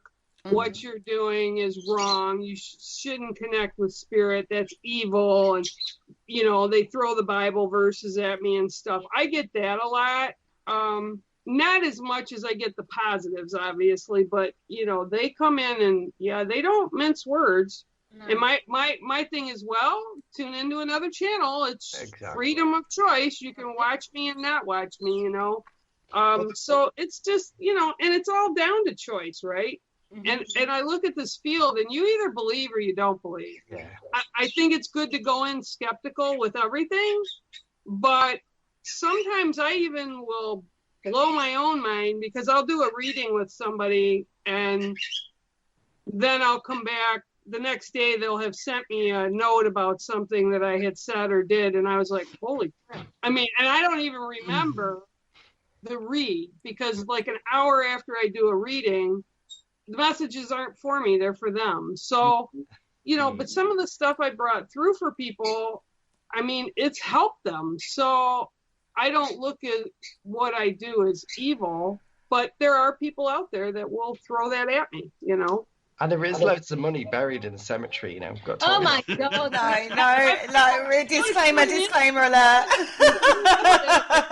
Get her out there. I told it was a bank robbery, and it was the money. And I was like, "Well, the money is in the cemetery, in a very old grave." I was like, "Really? A metal detector might find this." And the guy said, "You can't find a metal detector." It's why? Paper. It's paper. I was like, "Oh my God! I go and get the digger." Just to touch back on that question about the negativity and stuff like that. The way Bear said that people say it's devil's work, what Bear does and stuff. Oh, we've had it was interesting because the only sort of massive negativity that we've had towards us was we went to a church because a friend, she was in a band and stuff. She said, "Will you come and watch us?" So we were like, yeah. And then they found the people who ran the church. They found out what we did, and we do editing shows and stuff like that. We do adverts for Christmas and whatever. And then somebody said, "Can you edit something for our church?" Yeah, that was we said, "Yeah, we'll do that." And then when like the higher person in the church don't want to name names, but when she found out, she came up to us. Very rude, actually. I think it was at a Christmas concert. We were watching it because our friend was in the Christmas concert. She came up to us, and we had the three girls there. and she said, "Sorry, you can't edit." She was lovely, smiling to our face. Can't edit. She Because said, we "You need to can't. safeguard the children from We you. need to safeguard the children from you because what you do is devil worshipping." What? We are looking for Aunt Mildred in the cemetery. We're not devil worshipping. And we were really, really, really angry with that. It was only because she said safeguard. And we were like, safeguarding our children. Cheeky sausage. So That's what a do you bit think rude, we isn't did? it? You know, Yeah. And we were really, really put out with that. But I would turn around and say, look, it's not the devil's work. Your whole religion's based on Holy Ghost. Exactly. We didn't want to go there. We didn't want to go into it, but there was a lot of things we could. Yeah, let's just have a theological discussion regarding your religion. Most of that is actually paranormal. Supernatural, yeah. So you believe that a person came down to earth, died on the cross, and they got resurrected into the afterlife? I see. Yeah, I don't see that's any different from what we do. Honestly, I mean, it was, but we just see you later. So we just sort of bit our tongues and walked out, and then we didn't go back. No. But I have had some incredibly interesting theological discussions with members from the church regarding, and their viewpoint is incredibly varied. From the hardcore Bible bashers that will go, it is devil worship too. Actually, they're quite interested in exploring that side of things. So you do have a very varied range, even within religion, and different religions as well. Some won't even go into talking about it, but some. When I was younger, and before I went into work one day, I worked at Children's Hospital in Detroit, and my now ex-husband was not comfortable with me seeing spirit. Well, I had to deal with it a lot at the hospital because I worked up in ICU, so I'd see kids that would be passing, or I had, kids with cancer would be talking about they're seeing angels or they're seeing grandma come in or whatever, and he wasn't comfortable with it. And he called his pastor of the Lutheran church to come to the house, and I come out to get ready for work one day, and there's this gentleman, young guy, standing in my room, and he's like, I was like, why are you here? And he says to me, he says, well, your husband isn't comfortable with what you do. Why do you do it? It's devil's work. I said, well, I'll tell you what. I said, do you believe in God? And he said, yes. I said, well, so do I. I believe in God, and in God, I believe all things are possible. And he just stood there, and I said, do you say that's wrong? And he just looked at me. And I said, well, you have a good day. And I went off to work, and that was the end of that. Oh, my God, Mama Bear. Yep, pretty much. There. Can I just say something? Every time, the whole time you've been on speaking today, I've just seen white flashes all behind you. I've seen those. Yeah, I've seen those too. Yeah, I've been seeing those too. I've just seen one go up by the birdcage. That's right. Yeah, and then you spoke to Sean, and I was thinking she's just seen what I've seen. Yeah. But quite often when Bear's on camera, you'll see a shadowy figure or something walking behind her. Quite regular that happens, doesn't it, Bear? You've always got a visitor around you. Always. House is always full of spirit, and not the drinking kind, because I don't drink. But I actually had a conversation with somebody over in Scotland the other day, and it wasn't Ryan, but she sat there and she said, she was looking at me really weird. And I said, are you okay? And she said, do you realize there's people standing like on either side of you and then behind you? She says, do you have people in the house? I said, no. And I was calm. And she said, okay, well, and she told me who she saw. And she said, do you know these people? I said, yeah. She goes, holy crow. I said, well, you're a medium and you're starting to expand that gift, and that's what you're seeing.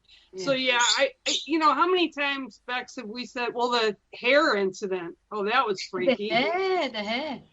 I was talking, and they were out investigating. I think you guys were in the car, and I didn't even notice it. It was a friend that brought it to my attention. And when I do these lives with them and they're investigating, I make sure all my windows are closed so I don't have breeze coming through. And it looked like somebody just took my hair and like pulled it back, but there was no hands there that pulled it back because I didn't have anybody in the house. So yeah, there's always kind of weird stuff going on here, but it's okay. It's fun. See, I do stuff in my house all the time as well, like energy work and stuff like that. And so I have visitors coming in and out of mine, and I don't think it's... I've tried experiments in my house. I've done Ouijas and done all sorts of things. I've done a seance in my dining room. The kids have been upstairs. You know, I just don't see it as a problem. And the kids just don't have a problem with it either. Now, Paul dropped his kit, Paul Rook dropped his kit off one day because I was going out investigating and he needed the kit. And the Ouija board wouldn't fit in the kit, so it was sat just on top. That's the only time Leo was like, "Is that a Ouija board? Get it out of the house!" And I was like, "There's nothing wrong with it." But you've got the thing on top of it already. It could start talking. It won't do that unless you're actually touching it, Leo. You know what I mean? And then you educate them. And then all of a sudden he was like, "Can we have a go?" I was like, "If you want to." You know, but he's a bit older than your three. But you know, it's things like that. But as far as I'm concerned, it's all just about education. And it's all about education. And we always make sure everybody's protected around the house, and we all do that sort of stuff. But it's education. You know, the kids are interested. We'll always talk to them openly about stuff, and we never lie to them. And I think that's the key to making them grow up into full, good, rounded people in society. Until they become teenagers, and then they're like, you know, you're the parent shame, and they don't want their friends knowing what you're doing. Yeah, I'm in that zone. Like, Mum, drop me off like up there so I can just walk down to my friends. Yeah, don't touch me, don't come near me, don't cuddle me. I'm like, oh, but Mummy wants a cuddle, Mummy wants a cuddle. I do it deliberately just to wind him up now. He's 16, he's like, no, I'm not having none of it. Yeah. So how far's too far for you guys? Oh, Michigan. Bear's not impressed. She's frozen. Oh, there isn't really, is there? So we just push it.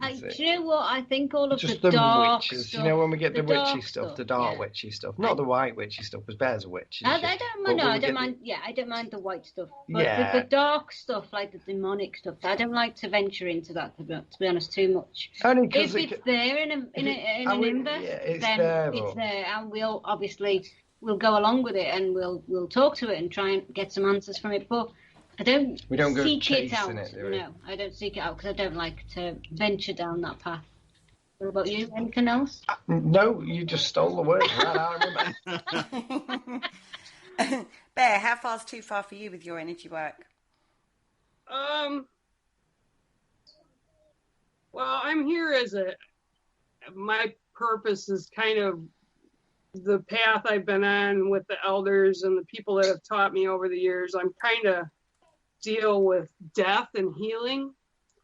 And when I say death, I mean death of maybe like you're changing a job. So a death of an old way. It doesn't necessarily mean death, but I also deal with transition. I've had demonic things happen with clients twice, and I can tell you it's not something I would want to do ever again, but I automatically get hold of elders, and it's handled by a group rather than just me. I don't know. It's whatever for me, and this is my truth, whatever creator God puts in front of me, if it's in front of me, I'm supposed to deal with it. So it's not stuff that I go out looking for, but I like to educate people because spirit is here, and again, this is my truth, to assist us. You know, the spirit family that's there, typically that's around each of us, is people that we've either walked through our lives with here and have transitioned, or ancestral lines, or sometimes it's his guardians, you know. So I don't look at spirit as bad, and I don't really I don't think there is a too far with my work, because if I reach a point where it's something I don't understand, I get in touch with people that do understand to be able to assist.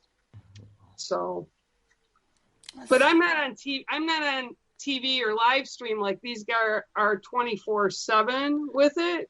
So if I have a client, that's a private thing. So yeah, it's kind of like, and it's between me, them, and whoever, right? So I don't know. I don't think too far because I've dealt with a lot of different things over the years. Yeah. Does that make sense? Oh, totally understand that perspective. So what would your take be on more modern cases? Like if, there's again, we go back to the fashionista kind of thing of trying to contact people that were related to sort of some famous murder cases and things like that. I personally find it a little distasteful because it's within living memory. Yeah. Exactly. That's my personal view on that one. Yeah. Well, it's modern, isn't it? And it's too close. It is you know too what I mean? close. It's too close. It's like going out for. It's just fame chasing. That is. Yeah. It's Yeah. fame Well, chasing. I'll say this, okay? It's not something I'd go out and look for. I would definitely not want to go to, Black Dahlia's house, the guy that was kind of accused of it. I would not want to go to that house and call up spirits from that house. That's, to me, is playing, and that's Hollywood. That's ratings and all that kind of stuff. They're not doing it for a solid reason. True. But on the flip side of that, and it may make me sound crazy, but I've had other people see them when they're here. I have had famous people stop in. I've had Frank Sinatra come through. I've had Whitney Houston come through. I've had Michael Jackson come through on different occasions for different reasons. So famous people, they're just like anybody else. They, when they were here in life, they did the same kind of things that people in life do. Yeah. So, but I don't go searching for it. When they came in, did you ask them to give you a song? Actually, I will tell you, Whitney Houston, and this is the God's honest truth, and I actually talked to another medium who I did not tell that she was here, and she asked me point blank when she saw me, she goes, "Why is Whitney Houston standing behind you?" And I'm like, "Oh God, I'm losing my mind, right?" She didn't sing to me, but she kicked my butt. And she kicked my butt for 3 months, and there was a reason for it. And I know that sounds crazy, but I had back surgery last year, and I was in a really bad spot. I don't do narcotics, so it wasn't healing properly. And I was kind of on this dive of, I don't want to be here. I wouldn't commit suicide. That's not what I'm saying, but I just didn't have energy for life. And she came in, and a lot of the things that she struggled with were brought through for me. And when I finally finished it, she gave me a date, and I kept saying, "What the hell is this date? What the hell is this date?" When I finally figured out what the date was, which was her birthday, that was it. She was gone. It was like confirmation for me that yes, she had been in and kicking my butt. And I can tell you, she was really kicking my butt. That's what you needed. Yep, absolutely. So when you get a spirit like that, somebody that iconic, I mean, you've named 3 incredibly iconic people there.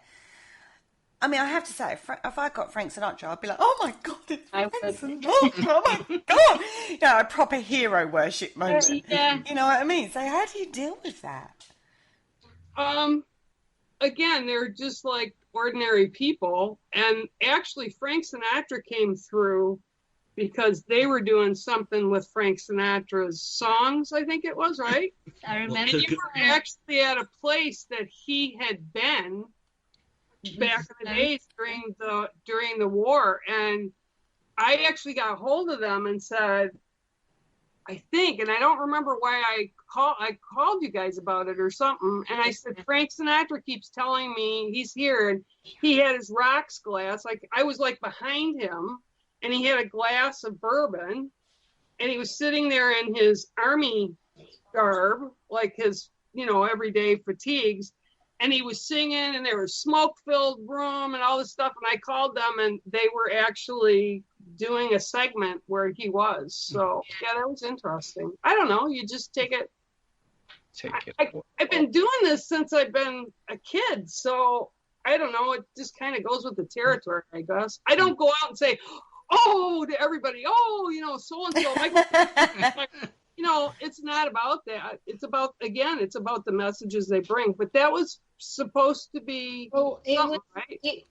Bear didn't know anything about what we'd just done, but Sean had spoken to a relative of Frank Sinatra because we wanted to use a piece of his music on a show. Oh, that as was an right. intro. I remember now, yeah. And Bear didn't know that, and then obviously we spoke to Bear on Facebook, whatever it was, on his daughter or something. To see if we could use it on a show, his music on a show. Yeah.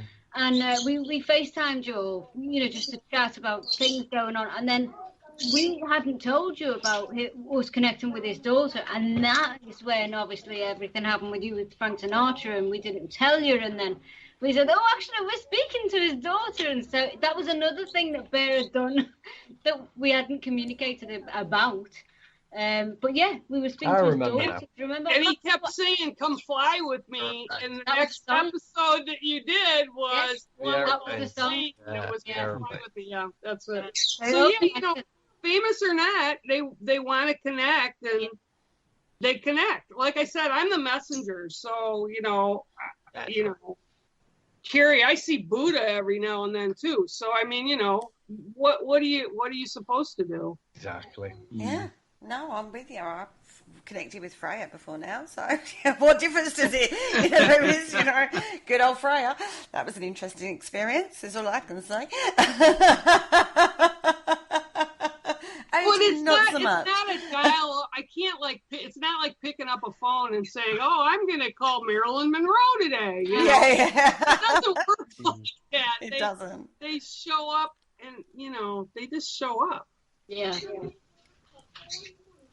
Well, yes, they certainly do when they turn up. There's not a lot you can do about it. But isn't it weird, though, the synchronicity of you do? It's almost like you've got permission from Frank Sinatra to use that piece of music. It's not the daughter. You got it from the man himself. So you didn't need to contact the daughter. You could. I was wasting his time. Oh, better effort. If only you'd known. I wonder how that would sit in a court of law. Yeah. Waiver the copyright. Yeah. So would you guys go and get into a coffin or go into one of those morgue trays? Would you do that?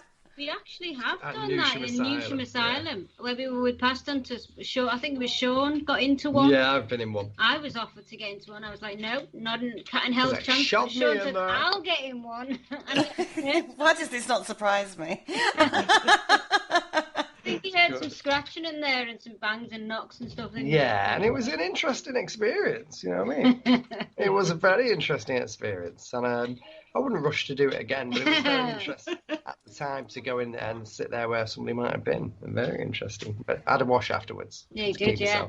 Yeah, I don't blame you. It's a bit icky, isn't it? It's a bit, oh, no thanks. Well, in the old morgues, the places that aren't active anymore with real humans, I would say, yeah, but I worked at Children's, and, part of our job was to take the deceased down to the morgue. And somehow I always landed part of that job because no one wanted to go with the nurse or whatever other nurse that had to take them down. And I worked the afternoon and midnight shift, so it was kind of like a different feel down there.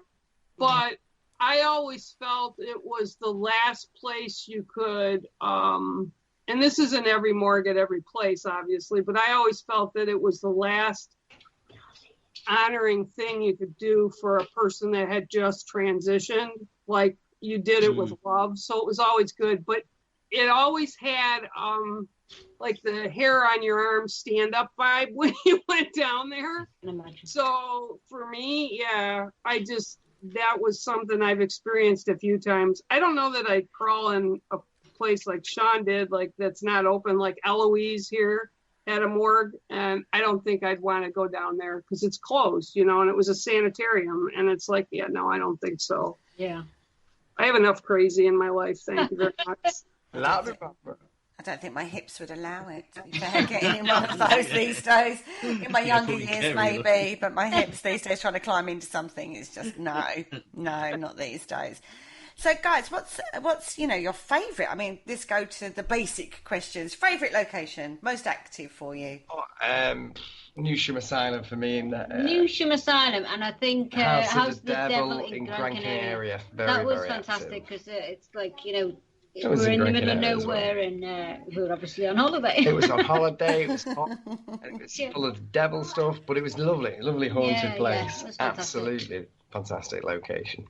Back in my day, it was the Gem Theater in Detroit when they had moved the building and it was under construction. A friend of mine worked down there and it was just off the charts active. Yeah. A lot of it, though, in old Detroit area was a lot of mobsters back in the day, like in the 30s, 40s, and 50s. So you get a lot of that activity. I haven't been in any new ones for probably 15 years because I have enough spirit in my house. I don't need to go find more, But yeah, the old Detroit was great for me. Old Detroit. Yep. Hi, baby. We've got a little baby come on screen now. We've got another one of the little families just popped on to say hello. They're all gone bonkers off with their head. It's on the sound. She's a lunatic. It's on the soundboard. Maniac, you lot. Sleep with one eye open. You should sleep with one eye open. So what's next for you guys? Because you're so busy right now. What's next for you? What's your next plans of action?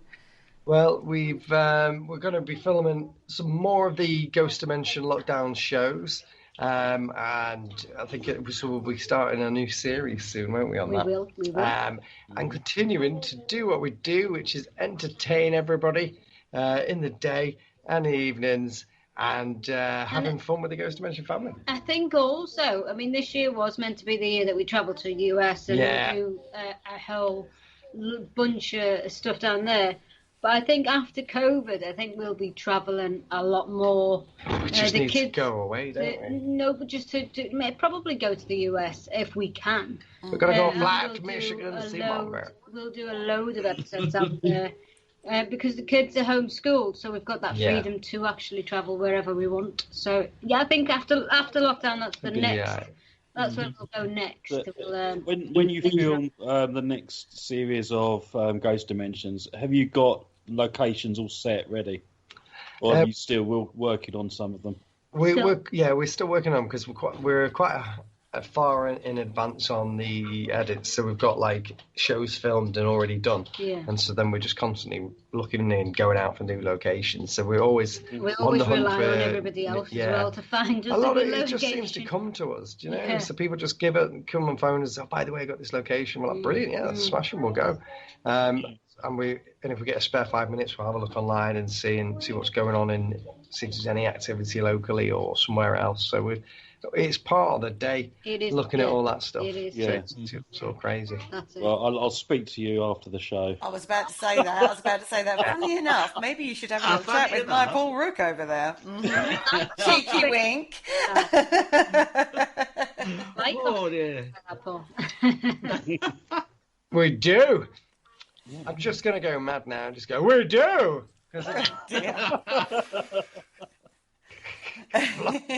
Completely cuckoo. Completely cuckoo. So, I think next year might be a little bit too ambitious, but with the COVID situation, maybe the year after we can all start hitting it hard again out on the location field.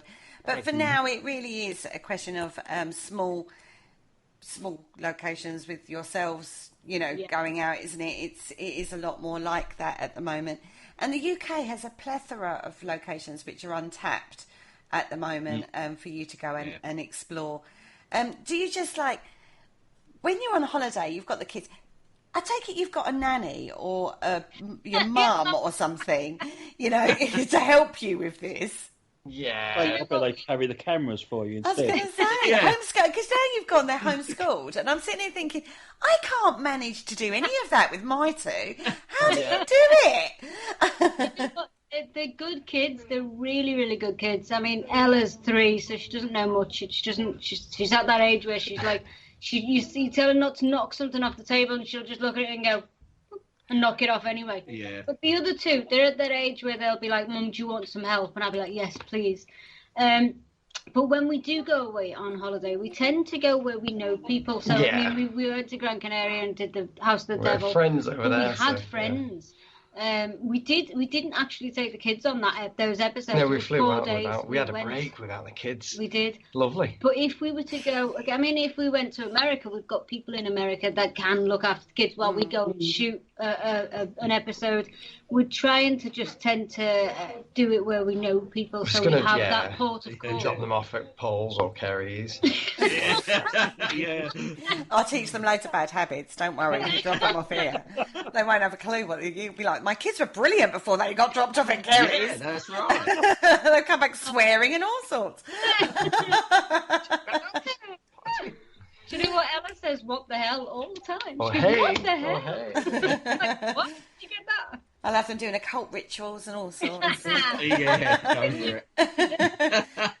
Hands of Glory coming home as a do-it-home present for you.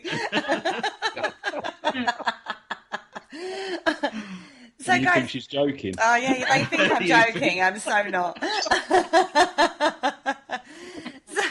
So, guys, it's just a whirlwind of energy that you bring to the field, and it's absolutely amazing to watch, particularly everything that you did through the lockdown. I have to say, it had me in stitches many times. So thank you from me to you guys, because you do definitely bring that fresh breath of fresh air to the field, in sometimes a field that is, how should we say, full of drama, the paradramas that are out there. And that doesn't seem to follow you guys at all. Not really. Not like some teams. Some teams seem to get nothing but the dramas come to them. And you don't seem to get that at all, do you? Which is fantastic. Well, it's because we stay away put from positive vibes out there. And if you Yeah. put positive vibes out there, You get positivity positive back. back. But we stay away from a lot of it because we don't want to be drawn into that. Because We haven't we got are- time, man. we We haven't haven't got got time time to be getting involved in that. But like you've seen on Got the trash live, TV to watch. like you've seen on the live, we just want to be positive in life in general, and we just We literally we want to keep people happy as well as ghost hunting. We don't like to get into that bitchy world of paranormal, which it is. Yeah, we've seen it a it. lot. We've seen it, a lot. haven't we? We've seen it. But we keep our mouths shut a lot, and we don't say too much about it. And I think that's what makes us different. It does, doesn't it? Nobody interviews us. Nothing.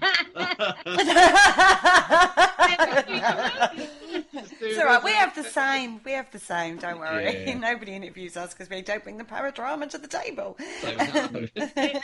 Boring, we are. We just do our thing in the background, don't we?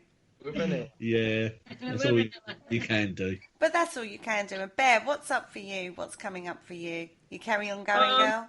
I'm just keeping moving forward with what I'm doing. I have my show Spiritually Paranormal I do on Wednesdays in between these guys, and bringing on people to talk and kind of show different sides of different things that they do. And yeah, just working with these guys, and I'm doing a lot of readings, and I'm actually just starting to get back into some of the artwork I do, and that's been a real struggle because I want to do it, but then I don't want to do it. I want to do it, I don't want to do it, and it takes a lot of energy to sit with it because it's real spiritual. Like I make spirit walkers and things, and I've got people wanting them, but I don't know. I don't know if I'm hesitant because I have to have I have to go in for another surgery here in a couple weeks, which is minor compared to what I had done. So I don't know, just taking care of me and doing what I do. And I just kind of free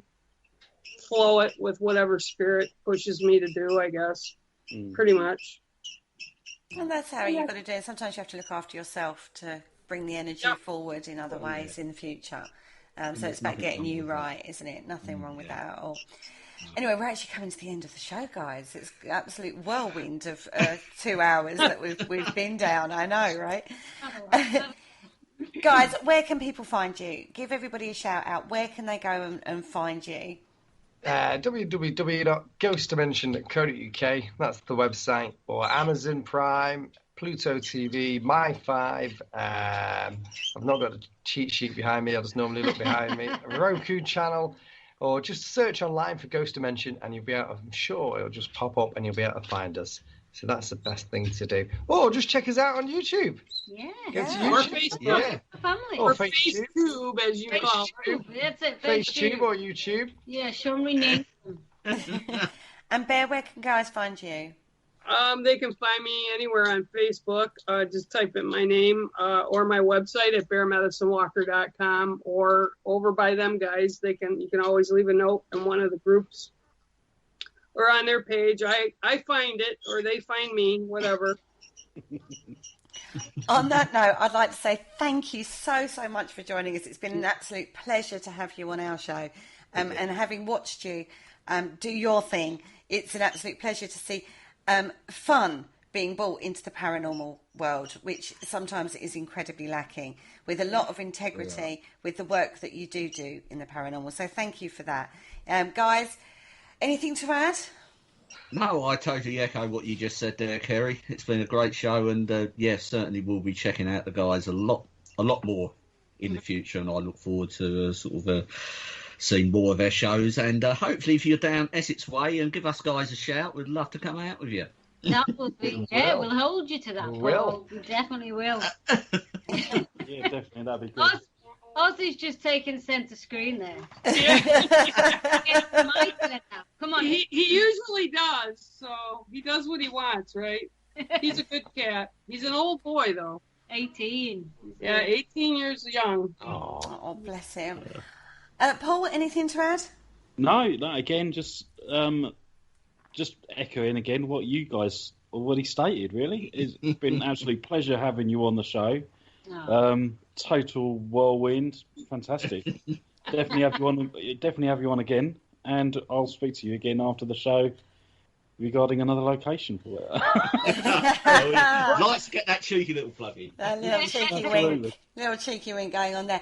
On that note, if you'd like to know more about us guys on the Paranormal Concept Show, go over to our website, which is www.paranormalconcept.com, where you can read all of the blogs and see all the show links. On that note, we'd like to bid you a very farewell. Say good night, guys. Bye, guys.